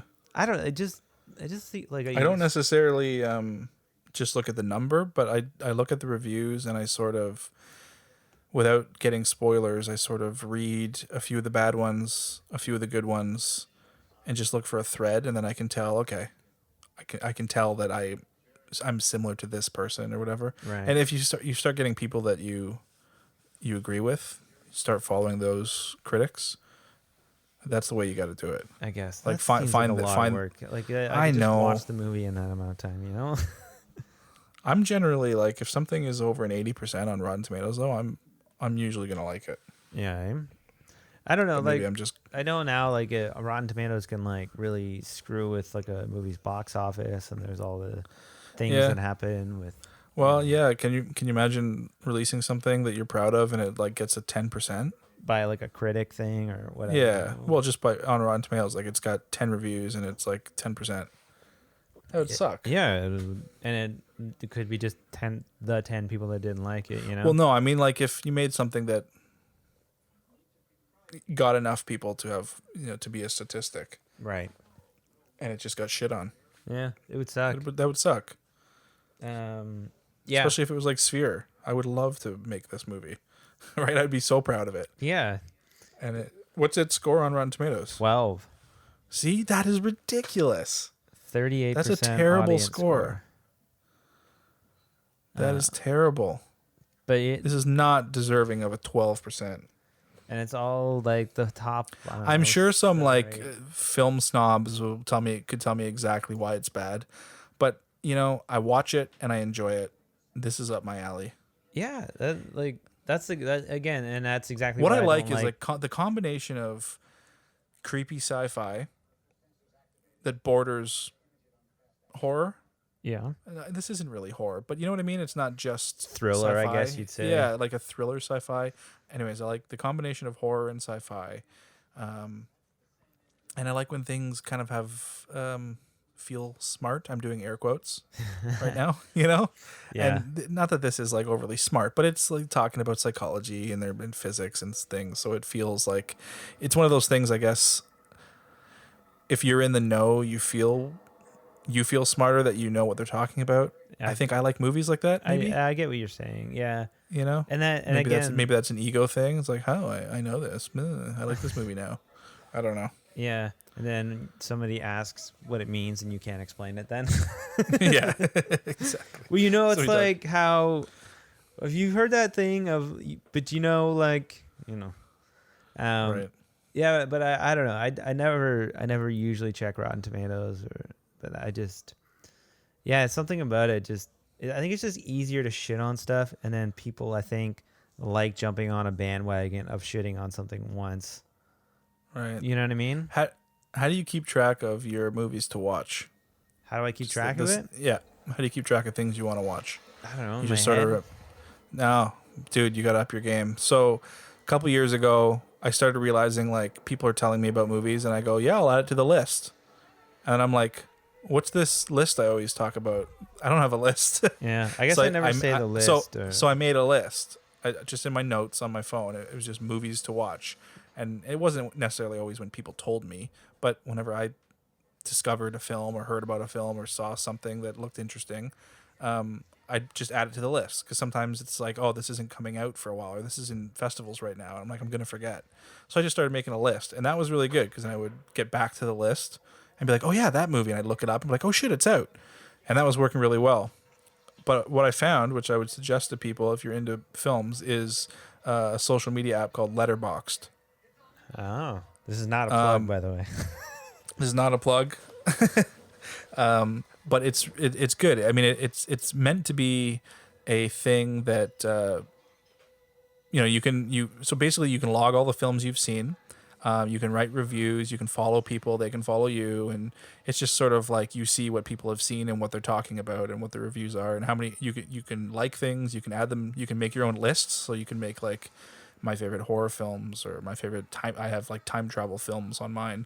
But what you can also do, and this is what I mainly use it for, is so I log all the films I see just because that feels fun to find a film and say watched, and then your profile shows all the movies you've seen.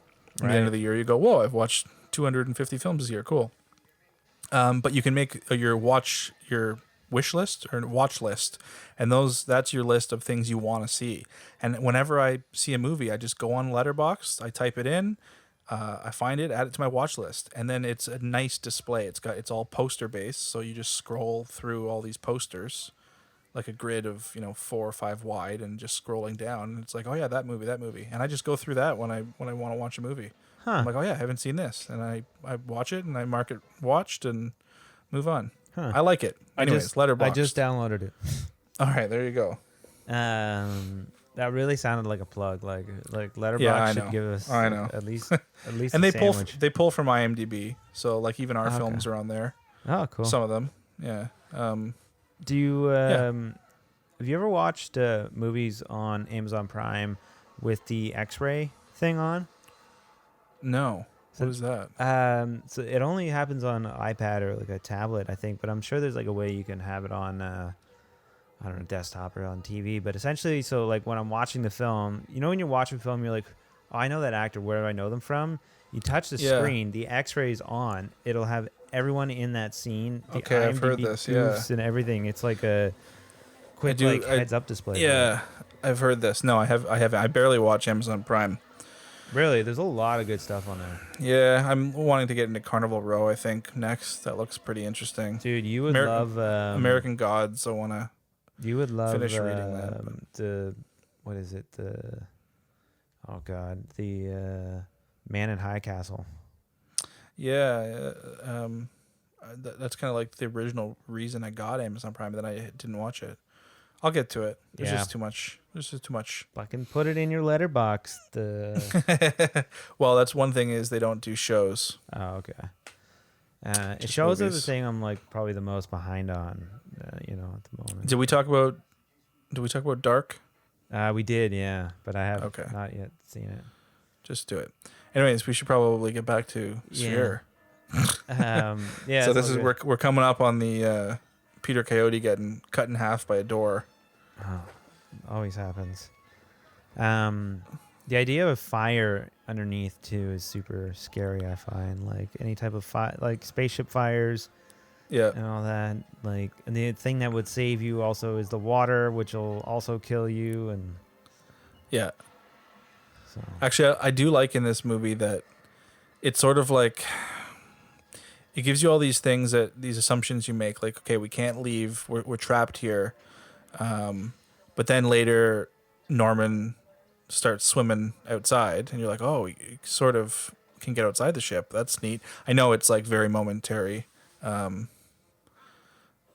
Like- can't stay out there for long. Yeah. Wait, have we already seen that part? No, we haven't seen that part no, it yet. hasn't come up, but well, I mean, sort of. He goes to the other ship, to the Spear thing, but I thought at one point that this part, like this ship was gonna get so screwed up they had to go to the Yeah, I can see that. and then they had to be on that ship, and then they're in a foreign environment they don't know, which I thought that would have been an interesting.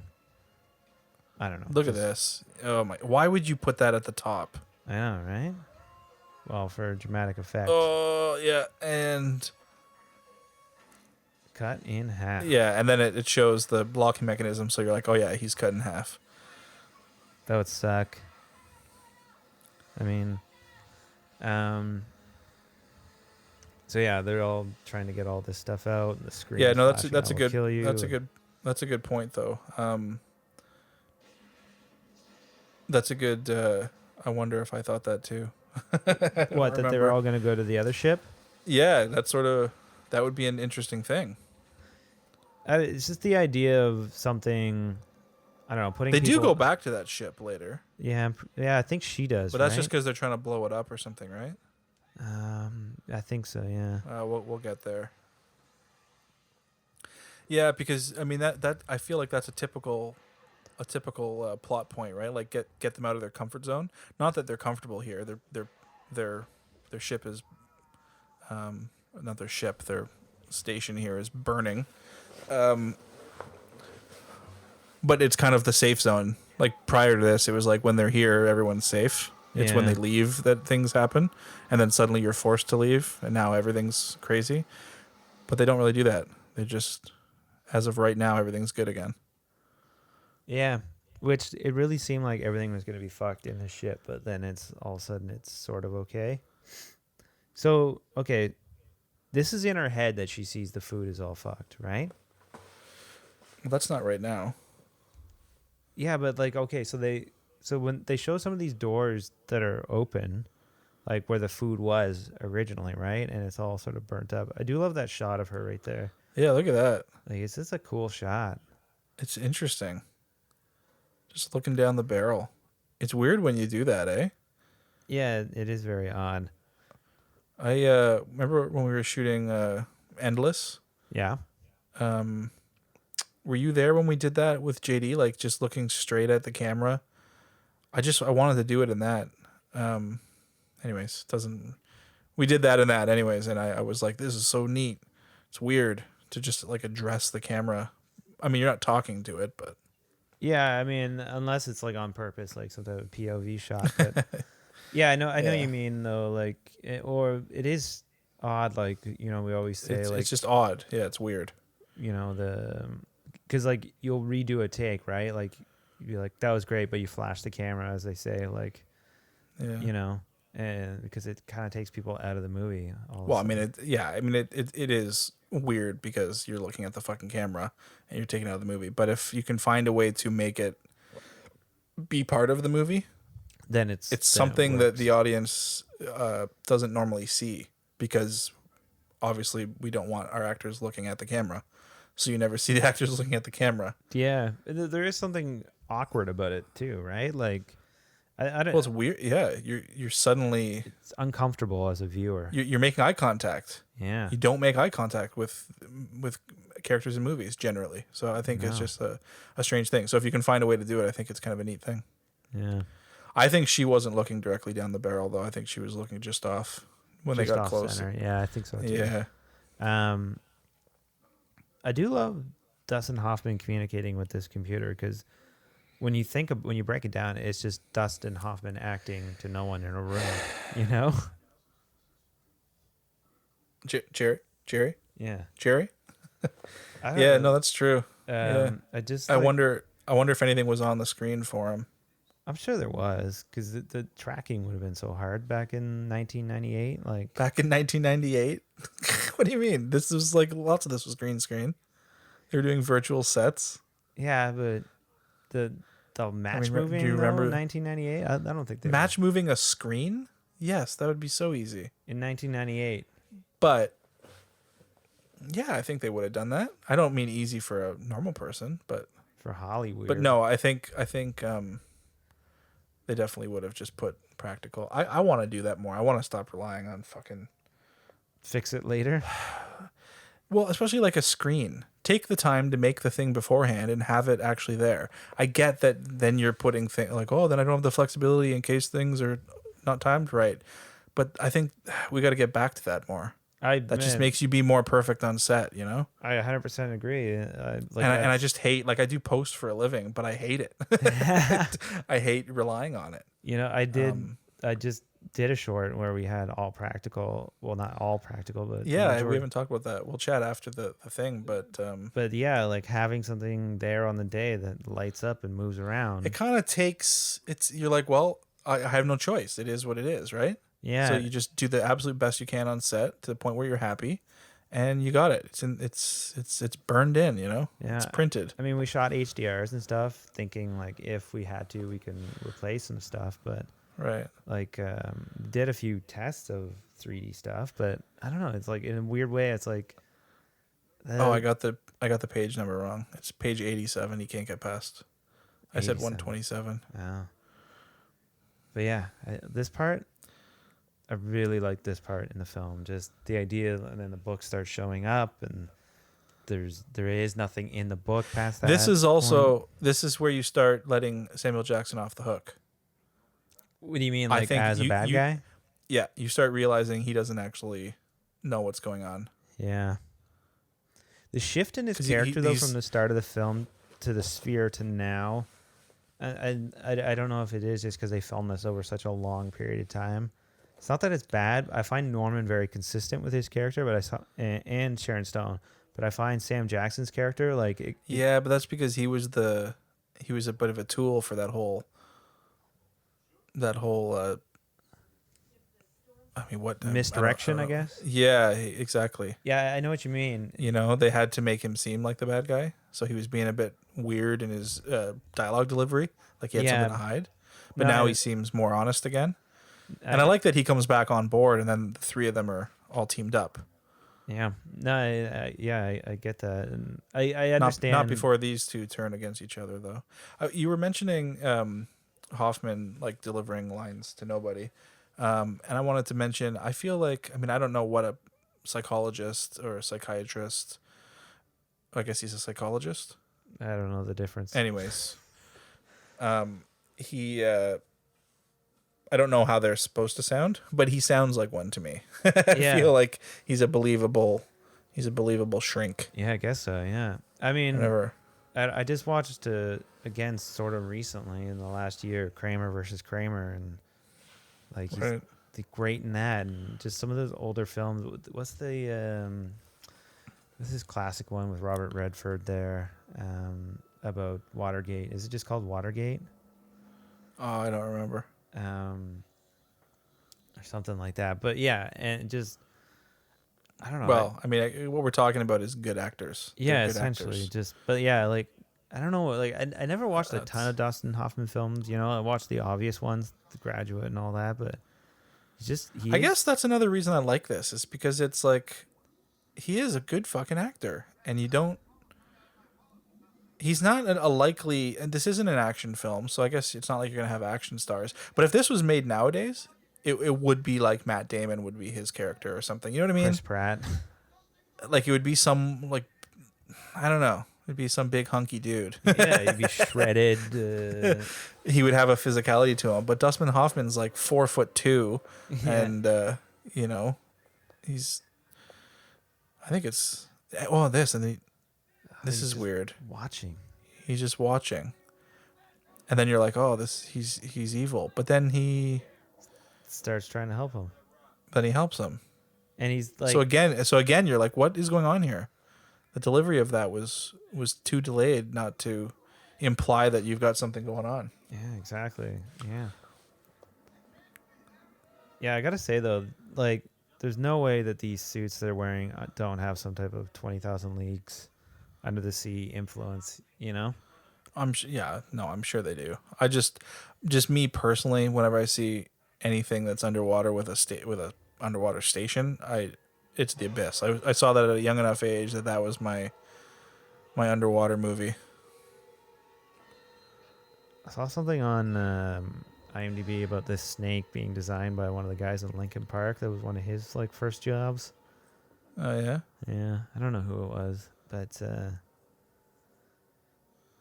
the Abyss though, that was one of those films, right? Like where Ed Harris and God, yeah. and what's his name, Cameron almost came to blows a few times, and like, Did they? yeah, like Cameron would like torture him, like just do more takes. Yeah. Running Well, out of air. that's Cameron, right? Yeah, but I He's mean, been known.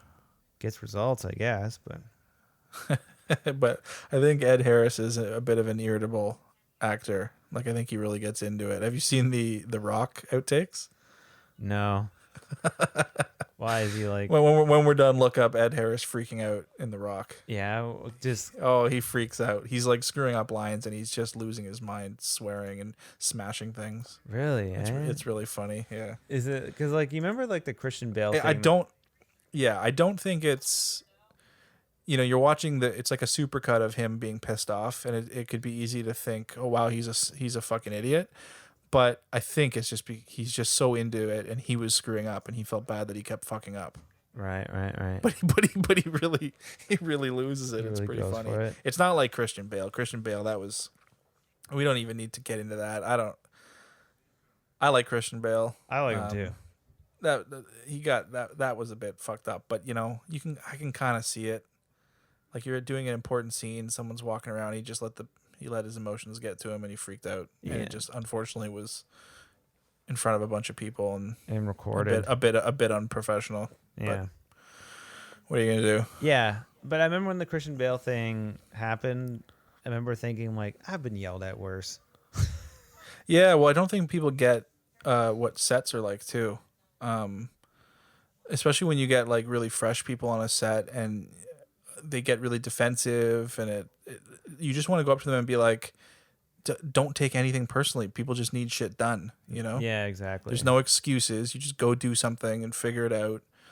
But people that aren't familiar with working on a film shoot, there's like a tendency to give excuses and get mad when people are angry with you or, oh, that person's being a dick or.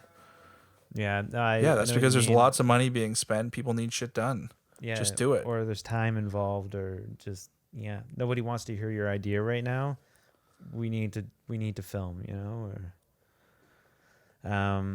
And this here, now we're like, okay, so now we're being led to believe that she's losing her mind. Because I don't think here, did you think Samuel Jackson was setting her up? no, but No, I didn't either. I He's thought believable. I don't know why she left for food, but I did think the food was gone. Well, I think because didn't we see it? Not there? We did see it there, but there was that scene right before that cool shot where she sees all the food burn. You know what I mean? Yeah. Yeah. So as an audience member, I was led to believe the food was gone, but Well, I think you're meant to be with her right now. yeah, I think Because you're like, wait, I saw it too. yeah. I think she's right, but what's going on here? And then, but are we meant to believe that Samuel Jackson has set her up? I guess so, but Maybe, but he's kind of believable though when you see him. yeah, I love like when Sharon Stone freaks out in movies. It's like Nick Cage is like one of those people like people love when he goes nuts in a movie. Sharon Stone is like that, like in Casino when she fucking loses it, like on the front lawn of the house. Yeah. I don't know. There's something about like her commitment to swing for the fence to do a performance like that. I love it. Yeah. Nick Cage is obviously the master of, of that, of freaking out and doing something crazy. But Maybe. I don't know. Have you seen Once Upon a Time in Hollywood yet? No, not yet. Okay, no. never mind. I wasn't gonna be any type of a spoiler, but Yeah, I'll see it soon. I'm surprised you haven't gotten around to that with how much hype that's around that film. But yeah. So I guess like at this point in the film, I guess it's sort of shifting and like it's Well, they're trying to plot everyone against each other, yeah. and they're moving through it quicker, right? Yeah, because I felt like up till this point while watching it, like I guess the development was pretty slow, and then it starts to snowball near the end. Like with quick. Well, it's all the mystery, slow little stuff, which is great, and then they get into that first sort of attack where they see the monster, and then it's like, all right, let's pull back, let's quiet things down, let's pit them against themselves now. Yeah, I like stuff like that. And this, did you go inside? And she's just like, yeah, just staring at him. It's so weird. I know. Like what? I feel exactly like him. I'm taking his role here. Like, why won't you answer me? I know. Like what is it? It's a question. It's got to be hard to, I don't know, like set something like that up with characters and to lead up to a moment like that, because like real life doesn't really play out like that, right? No.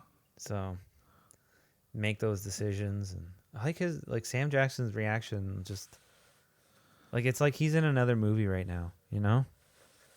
Yeah. Oh, and then here, yeah, it's like you dropped your book. Wait a minute. yeah. The dramatic zooms. Zooms work sometimes. Yeah, man, zooms are awesome. And then, That should be a shirt. Zooms are awesome. zooms are awesome. Sometimes. Yeah. And then he's like, oh shit. It is him the whole Yeah, time. but see how quick that is, though? Yeah. I love practical stuff like that too. Like, just obviously it was just a different take, and then we'll put more books there, you know? Well, now it's like shelves full of books. That cut, they show I that like cut those like jump 3 cuts times. too. Yeah, they've done that a couple times in this film. I kind of like that. Yeah, it's interesting. Like, I don't know. It's I don't know. I find like committing to something like that while you're editing can be tough, because the way it works is bridging it with sound, you know, Yeah, that's right. So you have to have the confidence. to stick with it in a way, you know. Yeah, yeah. I'm doing that right now in the short I told you about that I'm struggling through in post. I've got like, and it's hard in a short because you don't have a lot of time to play with shit, you know. Like to get like Well, to create. you got to kind of but, pick. like, Yeah, I mean, you want to go one way or the other. You can't really do both. yeah, that's true. And I'm kind of in a point where I've got the opening of the film that I've edited in a way that feels very experimental and like strange cuts like that and everything, and I really like it. But I struggled over whether I should go with that for the longest time or just do it like traditional. Because I mean, what I had in mind was cutting it traditionally, but as I started editing it, I just started jumping around and obviously put in some temp music, and then was like, "Oh, this is really cool."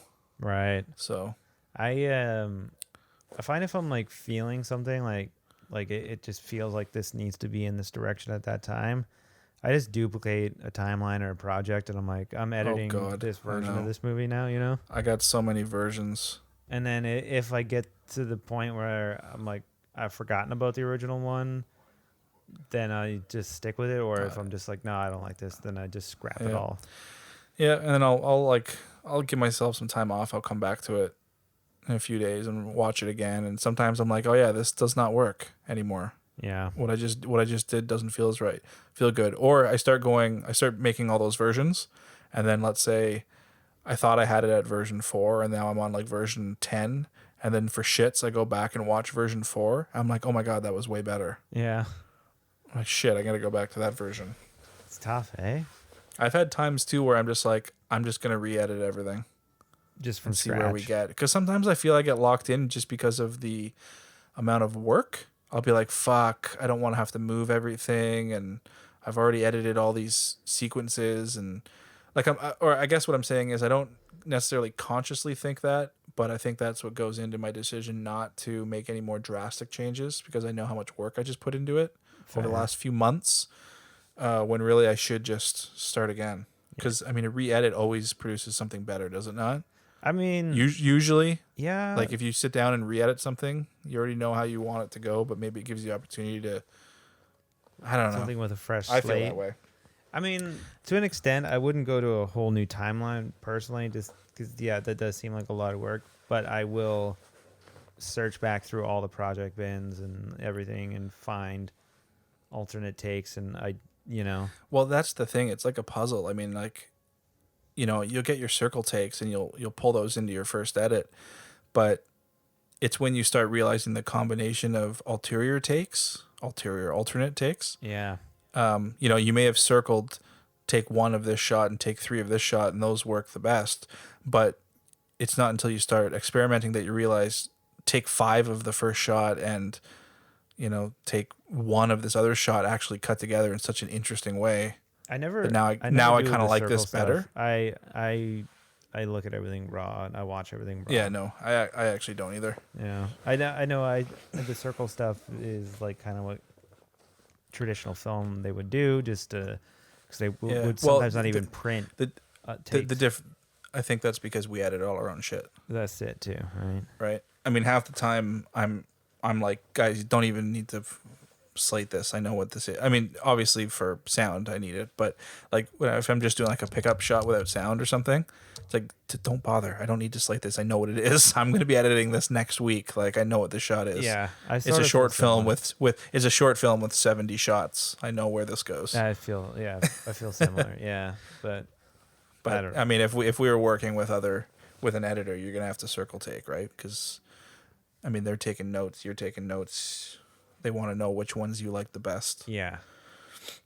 But I wonder, like, maybe editors do like knowing what they like best, but having the choice to like, know. Well, I've done that. I mean, for some of the music video stuff I've done, I like to, like, I want you to give me your notes if there was takes you liked, but my first pass, I'm ignoring everything. Yeah. I'm doing my own. I'm gonna do my own version, and then I either send that. I'll ask. I'll say, "Can I just do a pass?" And then we'll go from there. And it's usually pretty similar to what they liked, anyways. Because I'm obviously not picking stuff that's garbage. I just may have picked a take, like I said earlier, that works better after the last shot, whereas you thought. Because the director doesn't know how you're editing it, especially like a music video, where your shots maybe aren't longer than a second each anyways. Yeah. You may have liked the take as a whole. Like, yeah, that take was solid end to end, but I don't need an end to end Yeah, you take, need right? a few frames here and there. I need a second at this part of the song, and that the take you like, this part, the camera is drifting. Yeah. So I need a different take, or I want a close up of, the singer, whatever. It could be just something as simple as a look, a reaction that fits better with. Yeah. I know what you mean, but Music videos are a different thing, though. we're into the weeds here. So okay, Yeah. so they're having a bit of confrontation here in Sphere. Yeah. Well, they're making up a little bit here. Yeah, it's like earlier she like They're realizing that Harry's got the power somehow. He's making things happen. yeah. I like this watching through the floor too. What are they Yeah. watching? And Yeah. they're gonna drug him, but that's what her thing is, right? Or no, she's a Yeah. botanist Yeah. or a chemist, or is she? Well, I think she's like a biologist or something of some sort. Right. So she knows all this stuff. But She knows she's the species of things, right? Oh, it's the jellyfish or the. right. The She knows drugs. the set is really cool. Like, I don't know, this set they built for this. But I was just gonna say, like, early, just a few scenes before that, she's taking like pills and whatnot. And I always find it odd when people just take random pills in films. Like people are always just taking a pill. Does that ever bother you? I don't know. I don't really take pills, but maybe that's how. So I wouldn't know, but maybe people take pills like that. Yeah, I don't. Yeah, like, I guess, but it's just like randomly, like, I just had this crisis, better take my pills. Yeah, but we also established that she's not adverse to taking pills, right? I may pop a Xanax here and there, remember? Right. And I do know some people who, they're pill poppers. I'm not saying they're abusing it, but they go to drugs, Yeah. prescription drugs and stuff. Oh, I'm feeling whatever. I got to take this. I got to take that. I'm not saying they shouldn't, but that's what they do. I haven't really done that. Yeah. But I don't know. So it's those just are the two people: the people who embrace drugs and people who tend to like just kind of avoid them altogether. Yeah. I don't know, because like okay, so like there is like what I'm getting at is like there's a level of sophistication, right, with the person that takes a pill, I would think, right, in a film. They're like, oh, like a businessman or whatever, intellectual, just gonna have this pill. I'm just gonna suck back this pill quick. I don't even need water. I'm just gonna have it, And then, but like, there's also a funny moment if somebody just cracked a beer, Yeah, it's like the same effect. Yeah, well, I know it's chemically different and whatever, right? But like, Like, but the idea is like they're doing something to take the edge off, you know? Yeah, well, it's more immediate than drinking a beer. Yeah, too. yeah. But if and you don't have to pee as much after. I guess not, yeah, because you're not even using water. But like, if shit was going down like that, instead of taking pills, Well, that's what you would take.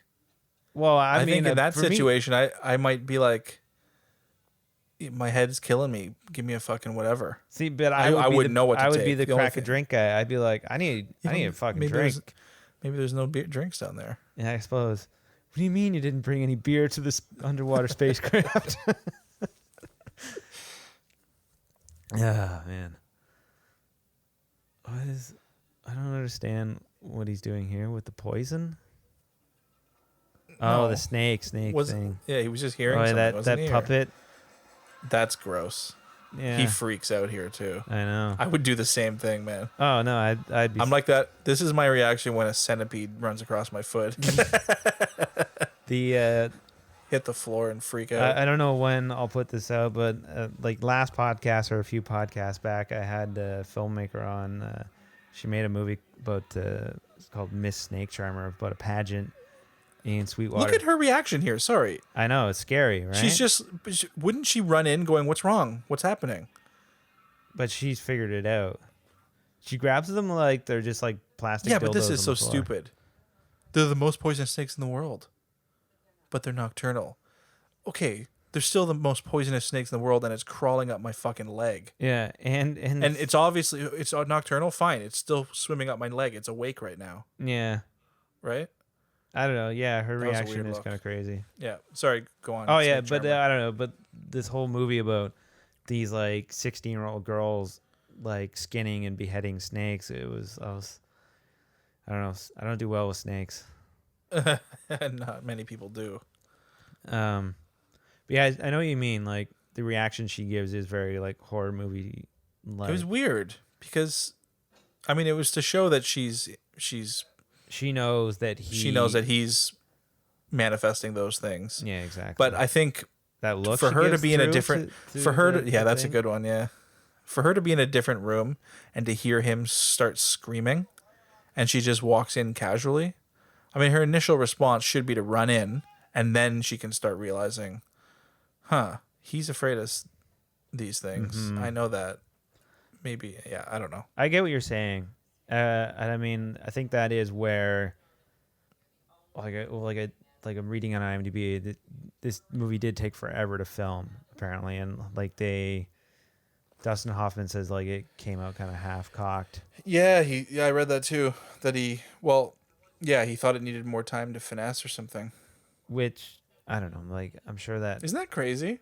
what. So imagine getting a name actor like that. I mean, this is Barry Levinson, so he's big at this point. He's worked with Hoffman before, but like imagine doing a movie like this and getting it to this level and being happy with it, and then like Dustin Hoffman, who you got to star in it, is like, I'm not liking it. Yeah, I know. I'm publicly saying that. Be Too. like, oh no.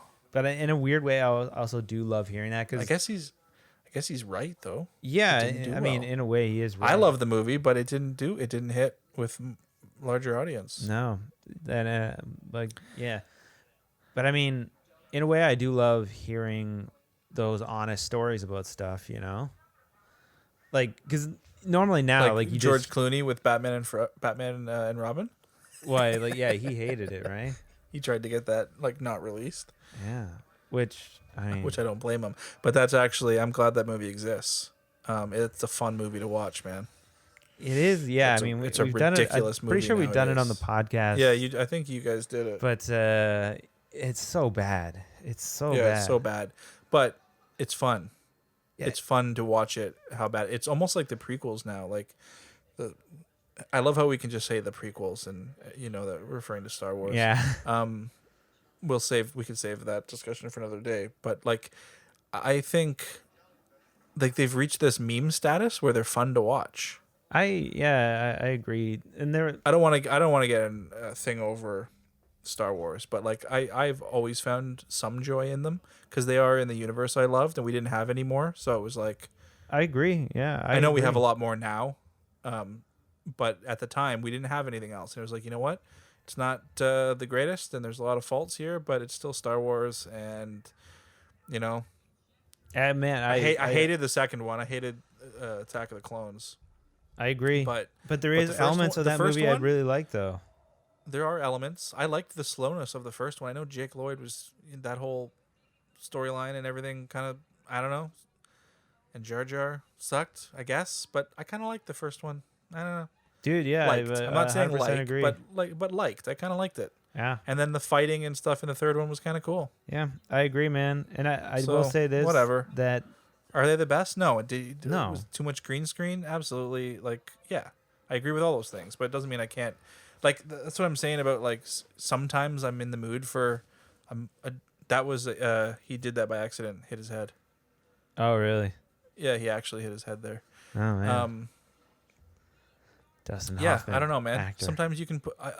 I feel like it's not fair to just be like, this movie sucks. Like, you can't judge every movie against it, every other movie on the same playing field. No, It doesn't work that way.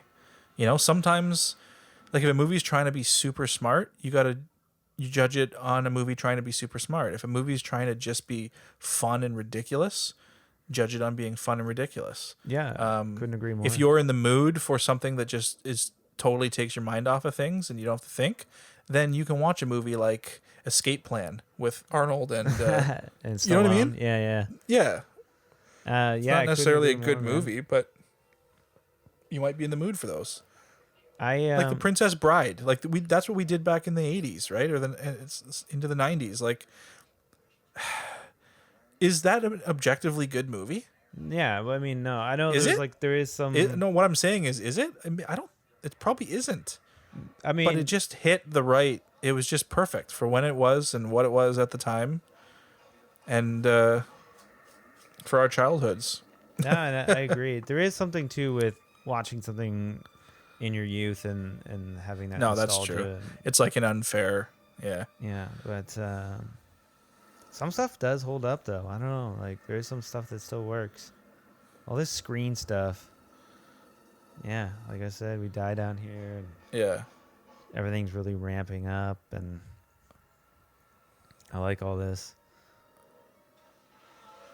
Him swimming Yeah. under the water though, like I guess like cuz they said they're pressurized they can swim down there, but Yeah. I thought you would die. I thought you'd just get crushed. No, that's the whole point. You're pressurized. But well, I think like I think if you yeah, you know what? I don't know. Yeah, I don't know where you're going with that either. What you were saying, like I think the pressure is Oh, that's gross. if you're pressurized, you could swim because you're pressurized. I don't think you can be a different. Yeah, that would be disgusting. Yeah. I honestly don't know either, but I don't know enough either. I don't even want to get into it. It's gonna sound stupid. Too late. yeah. I know that I read something about they had to change the ending of the film to have them all in depressurization for 2 weeks or 4 days or whatever the hell they're doing because test audiences thought it was unbelievable that they could just rise to the surface quickly. It's funny, right? At that point, enough people knew about that. Right. You know, like audiences, like the zeitgeist, you can't get away with certain things anymore, whereas you could have got away with them back in the day. And maybe this comes back to like black holes. Like in a movie that comes out nowadays, you wouldn't have such an obvious explanation of a black hole Right. Because it's because most people know what the fuck a black hole is. yeah Enough that you don't have to have the explaining scene. the scientists, the pointer scene, as they say. Yeah. No, I know what you mean, and I mean it is kind of amazing that we have like what they rendered in Interstellar. Theoretically, what the black hole would look like was pretty well bang on. What the Yeah, man. No, the production like physicists and cosmologists and stuff like they were excited that the production forced that to be visualized. Yeah. With such a because it was a costly powerful thing computer and everything. Yeah, like the and just computate scientists and- doing it. I guess never really had a reason to do it so visually Yeah, stunning like that, right? They don't need that, I guess. But a movie directed by Christopher Nolan does need it. Needs visuals. And he wants to do it correct. And it all started with Kip Thorne and everything too. So pretty cool. And I yeah, don't know. I loved Interstellar. I really did. Yeah, it's great. I should watch it again soon. Do you ever? But I bought that book, like all the stuff that Kip Thorne released a book about the science of Interstellar and everything. Yeah, I heard about that. It's pretty impressive. Do you ever hear though that when they made Voyager, the camera was like the last thing they thought of to put on it, like the actual photograph camera? Oh yeah. Yeah, because it was just going to take readouts I don't know. and data and all that, right? Right. But that's where we got like that iconic photograph, right, of it pointed back at. Oh yeah, no. So yeah, no, I did read about that. Yeah, the pale blue dot. Yeah, so That's a impressive photo, man. pretty cool when you think Of the about Earth suspended in a moonbeam. it. Yeah, pretty crazy. On that planet, everyone you have ever known, every doctor, lawyer. Am I doing a good Carl Sagan? It's close enough. I didn't know the quote, but I thought it was decent. Yeah, I believe it. This is an interesting scene. I would feel so smart if I shot a dialogue scene through the floor like that. I know, right? I'd be like, man, I'm a genius. This looks so cool. Shooting through the thing. It is got to be kind of neat to be able to, I don't know, work on a big set like that though, because then. Yeah, so that's something that I've always like figured out my shots and storyboarded even in my own shitty way every single shot like before. I like to see the location obviously and then plan the shots, or at least refine the shots to fit, because obviously when you're writing you don't know exactly what your location you're going to get. Yeah. But I've always know exactly what I'm doing, I guess, going in. But I really hope one day I can get to the point where I can, you hear these stories. It mostly happens on bigger films where, and I know Ridley Scott sometimes does this too, even though he storyboards so much, like where you can just show up and decide what you want to shoot, like how you want to shoot it. I think. Let's put the camera over here. Let's try this. Let's do this, and you just figure it out. Yeah, I mean, to a Like simple stuff, like simple dialogue stuff. I think you can show up and be like, yeah, well, obviously we need a, Yeah. Obviously, you're not gonna just show up and be like, "Hey, let's do like a crane through 10 floors," and But that it needs to be done in advance. I know, like But- some of the IMDb talks about how some of this was improvised, and I wonder if they're just walking through the practical set one day and they're like, oh, we could shoot dialogue through these two things. Why wouldn't we do that? Yeah. I don't know. Maybe. It Well, was that's the thing. planned. You get on set and you suddenly see something. You're like, "Oh man, this would be a cool shot," and that does happen. I mean, that's happened to everybody making movies, I guess. Yeah. You do come up with stuff on the spot, and hopefully your team is flexible enough to allow you to do that and doesn't just be Yeah. like, "No, we have to do it the way that was planned." Yeah. I know some people can be hard ass, especially like on a short where you've put someone in charge, like your first AD or whatever, in charge of your schedule, and then you suddenly start telling them, "No, I want to do all these other things too." Yeah. It's like, no, don't worry. We'll figure it out. We'll figure it out. I still don't understand why she plants the bombs. Is it ever explained why she just goes and randomly sets up bombs? I think she said it in like a line. She said, "I thought it was just, yeah, I don't know. I was pissed, and I thought whatever. I wanted to destroy the thing." Like I think she just said it like Just like in one of that, those lines. Yeah, Yeah, I don't know. we just missed That- it. that part I think did- it was like it was a throwaway line. Like she was pissed. It's like they need And like now some it's type like, of like okay. ticking clock. Like, oh, we got to get out Dude, of here type thing. Yeah, right? man. Ticking clocks, dude. The ticking clock always a good Especially in the idea. climax of a movie. Yeah. Or is it cliched? Having an actual ticking clock is probably cliched at this point. Yeah, possibly. This but is a interesting part. with the I guess. Well, once they're in the hallucinations or- sub and then they look up and they're just in the spaceship. Yeah. That shot's cool. I like that. But it's like a projection. They're not actually there. And then they're like, "Oh fuck, let's get out of here." Yeah. It is kind of neat. Have you seen Far From Home yet, Spider-Man? No, I haven't. Oh, fuck's sakes. I've missed a lot of the big movies recently. And unfortunately, we're into spooky season, so I want to see It Chapter 2 first, and I want to see Scary Stories. Right. I know that's more kiddie, but I have those books. I love them. So Yeah. Yeah, we're gonna get. It's gonna be. I'll see season the now. stuff, but I was gonna make a correlation between the two scenes, but now I can't because you haven't seen it. no, you cannot. Yeah, but I like the this idea of just not knowing, like you can't trust yourself. Like we started this movie in type, we don't know who to trust. We trust this government thing, and then there's this alien thing. We can't trust this alien So thing. is this? So I guess the difference here is the sphere is. Well, I guess it's been causing them all to hallucinate, I guess.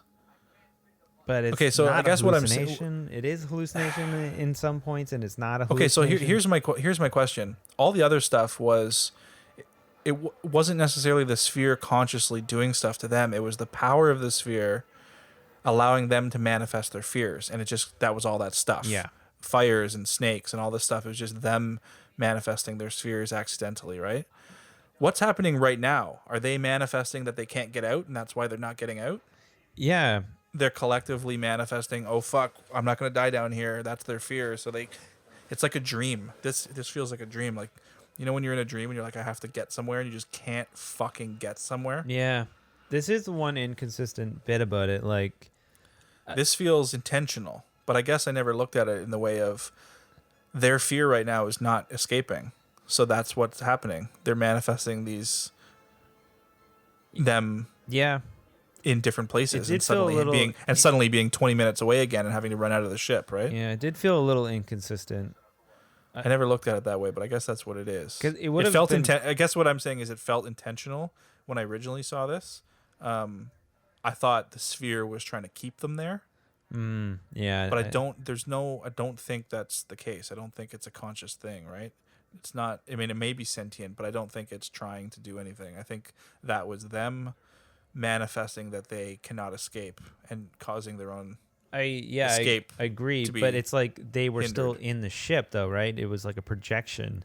It was a hallucination, just like everything else. But the other stuff wasn't. Oh no, I guess what hallucinations. you're saying. Yeah, no, they weren't actually in the ship running through the halls. That was just in their heads. Whereas the it would have been snake cool was if they were real. popping in and out of different Yeah, I don't know. realities or existences, or like I think the problem is if they were actually teleporting sort of to the ship and then going, fuck, we have to get out of here. At some point, that would have been tough in the 7-minute countdown clock. yeah, I don't know, but I guess that's where it Maybe could that get was like a weird. story thing where they had to just go. It would tie it. No. It would tie it well with the fact of what I was trying to get to at the start. But like if the sphere can let you manifest anything, then somebody on that original spacecraft manifested time travel and time traveled back and crashed there. Yeah, that could happen. Y- If they were scared of, if that's what they're. Well, I guess it doesn't have to be scared. Yeah, It just could be maybe. that Yeah, they- sure. I don't know. Yeah, they I guess that wanted could happen. some type of Yeah. time travel, and yeah, I don't Yeah. know. That's where it sort of just ends, you know? Like there is no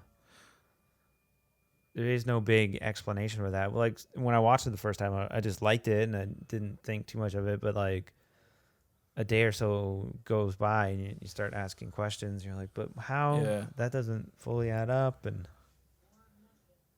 I don't know. Does that stuff bother you? Like, does that ever bother you after you watch a film? Like, why didn't they think of that? How did nobody think of that? Well, I mean, think of some of the stuff like we've made, or I've Yeah, made. fair. You've made. Like you do have to make some. You think you've got everything, and then I mean, I get this a lot. Like, so do you remember? Do you remember The Path? My Yeah. like 5th term thesis film or whatever you want to call it. I had the guy in the beginning wakes up on the floor. Yeah. Or sorry, the very beginning is like the kid and his family, and that intruder is like shoots his dad or something, and the kid's like in the bathroom praying or something. Yeah. And then it cuts to Ian. That was his Ian, name, right? well, yeah, the actor Ian, on the floor. And then like later on in the end of the movie, Ian goes and saves that family. Yeah. I was showing the film at a not a festival, but it was like it was one of those festivals that just show things and then everyone talks about it. And someone suggested that that was actually future him going back in time and saving his family. And like that wasn't my intention. My intention was way worse. It was just a random thing and he was just like saving someone. Yeah. Like I didn't. My idea was not the good one. And then Somebody came up with a better someone idea. came up with that, and I was like, "Oh fuck, that's way better." And then I was just like, "Whatever." From this point forward, I'll just say that was what I had intended. I think I remember No one ever asked again because the film never went anywhere. Yeah. But I remember being like, "Yeah, shit, that's actually a better idea." Well, how did I not think of that? That is kind of funny. Yeah, I remember that film pretty vividly. Obviously, I did all the sound on it, but Yeah. I remember that felt like pretty cool when we were doing that because we got to use like a 16 mil camera, and I was like, man, we're making a movie. Yeah, we're shooting on film. Yeah, but it's funny how that, like, if you look at like the 16 mil, like, I don't know, I haven't watched it. We barely got it right. Like we were in the tail end of even touching film in film school, I think, or at least in ours. Yeah, I think so. But I'm glad we did. You know what? Working at the film, not the lab, but the when I worked at The film Stock supply, Options, yeah, stock the film options. supply place. I feel like that was a pretty good experience too, because I had to deal with every kind of film there was, and being in a dark room and cutting film and everything. But I've never cut it. I've never actually like cut film or spliced film or done any of that shit. We've just stuck film into a 16 millimeter camera, shot on it, got it processed onto a beta tape or whatever. Yeah. And then that's it, right? Yeah, you edit that was the really 720 version of it. Yeah. Yeah. So we haven't really done a lot on film, but No. enough that we understand, I guess. Do you think about it? Like, do you wish you could shoot on film every now and then, or? No, I don't. I don't either. I don't think I care. Yeah, I don't think I care either. Like everything. But I didn't grow up. You know, you got these people like Nolan and whoever who, you know, are like, we can't let this thing die, and I totally get that. But me personally, I didn't grow up making anything on film, so I don't have that connection, I guess. I don't have that connection, and so I don't have that comparison. We're in a different generation, I guess. Yeah, I don't know if that's a bad thing. I don't know. Yeah, I don't know. Like I would like to say, oh yeah, I'd love to shoot something on film someday, but that's only just to say that I did. Really, I mean, I don't have a. I mean, the closest I'll get is maybe I'll buy a photography camera and shoot some stuff on film for fun, but like, yeah. And even then, it's like being able to just take out like my 5D and just go take like really nice high res photos of something, Yeah. you know, like it's. Yeah, I know there's arguments. There's arguments for both. I don't think. I think what film did is it made people be incredibly honest and careful and know exactly what they were doing before doing it and getting the best out of everyone. And then digital came along and started just allowing these people to just shoot fucking everything. Don't be professional necessarily. You know what I mean? I think that's the stigma that they're attaching to it, that like digital is creating these like lazy filmmakers maybe that just like, the answer is somewhere in there. Let's get it all. Don't press stop, you know, just record everything. But I think that's sure. There are some of those. But I also think it's a benefit. Yeah, no, I see both arguments, and you know how many times I don't know, like I'm editing and I'm pulling stuff, I'm using shit that was recorded after cut. Yeah, you know, and it was just still rolling. I'm like, oh, that's fantastic, or that went long enough, or yeah. I guess you could still do that on film too, but no, I agree. I don't know. I get it, and I don't know. But I agree that you shouldn't just shoot a million things and hope to pull it together in the edit. I do the stuff I've done where I've been really prepared and have storyboarded every single shot. Those ones are the ones where the process was so easy. You get in the edit and you go, I know exactly how this is editing together. And obviously you're leaving it open for happy accidents and things. But the stuff where I've just sort of shot things and then I'm like, I'll figure it out. It never can works. be really fun because if you get something cool, you're like, whoa, this is neat now. But it's always a struggle. I couldn't. And you agree feel more. like shit and you're like, oh my God, I suck. I think that's a normal thing to say. anyways. Like your first cut on anything, you're like, oh God, I don't know what I'm doing. Yeah.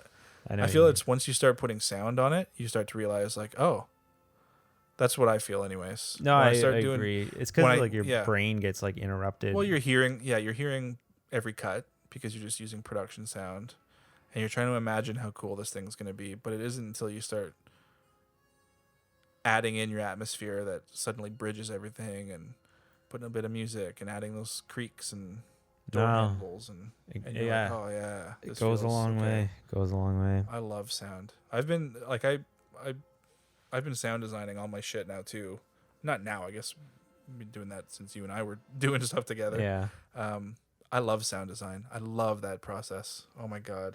I wish I was better at creating sounds, but I love recording sounds and building sounds out of libraries. And I think I'm pretty good at that. Like I can build a good sound out of 20 different library sounds. You know what I mean? Yeah. It's a whole other piece of the edit. Anyway, so we came to the end of Sphere. Went down a rabbit hole, but tangents. Well, isn't that what this podcast is? Yeah, it we is. don't really know enough about the film, so we're just talking about. It's just film. a conversation, people. That's right. We're like two guys sitting on separate couches. Are you on a couch? No, I'm standing. Isn't that weird? Oh, you do that. Yeah. If I sat, I don't know. I won't be as present. Oh man, I'm literally under the covers right now, dude. No, I'm not. I'm weak. I'm sitting on my couch. I had to sit up though. I did start by lying down. It didn't work. Yeah, I couldn't do that. Like I have to be engaged, and I want to like type and look up stuff on the internet while we're doing things and check dials and whatever. So. But maybe if we did go on the internet, we could have some more anecdotes and things to say that were relevant to the film during this last 2 hours and 15 minutes. Yeah. But yeah, tell me your thoughts on Sphere. I've already done that. I love this film. Yeah. I don't want to say I love it. I mean, like, it's not on it in my top favorite films, but this is how I explain it. When I go to my cottage, I generally grab, like, if I'm going for the weekend or 3 nights or something, 2 nights even, I tend to grab maybe 10 movies. I grab 10 DVDs. And I always grab Sphere. It's a cottage movie. It's like, this movie is enjoyable enough to like. It's a good movie. But it's also a movie you don't really see often. And more than likely, the other people don't remember this film. Oh. So I always pick it as like a film I take. Do you know what I mean? That's a good film to take. So the films I take are not always my favorite films. They're kind of like, I'll take Last Action Hero and I'll take Sphere. I love Last Action Hero. I'll take like Army of Darkness, even though I love Army of Darkness. But I won't take Star Wars and I don't take Back to the Future because those movies are just my favorites. And I just watch them enough and I'm not going to take them. I kind of pick the weirder ones. Those are the ones that are fun to watch with people though too, right? Like at a cottage situation where maybe somebody hasn't seen something. Like I did a cottage thing in the summer and somebody hadn't seen Jaws, you know? And I was like, you haven't seen Jaws? How where have you been? Like, I saw Jaws last year at the Toronto Symphony Orchestra. That was really cool. Oh, that would have been really one of those pops things, yeah. Oh, that's cool. It was neat. Yeah, man, I like it. I like it. I think I like the actors. I like the ensemble. It's got the perfect amount of sci-fi mystery for me. It ends with you like thinking about stuff, you know? You're like, oh, what would I do? Just movies that make you think. I mean, all movies are trying to do that or make you think afterwards. But it had a message. I don't know. I like that. Not that I'm looking for messages in all my film, but it kind of had a message.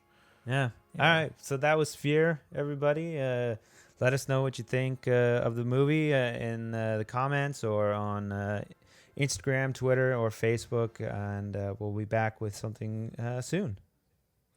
And again, I'm got to plug my my own stuff. You can find me on Instagram and Twitter at Shastman. And my name, Travis Laidlaw, on the interwebs.com for my own website.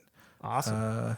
Yeah. All right. And we both have short films coming out kind of like sometime in the next 10 years. All right. Thanks for listening, Right? everybody. All right. Take care, man. That's it, man. Game over, man. Game over. Thanks for listening. Be sure to subscribe, rate, and review the podcast. And be sure to follow us on Twitter at Lost Commentary, on Instagram at Raiders of the Lost Commentary, and like us on Facebook. I'll be back.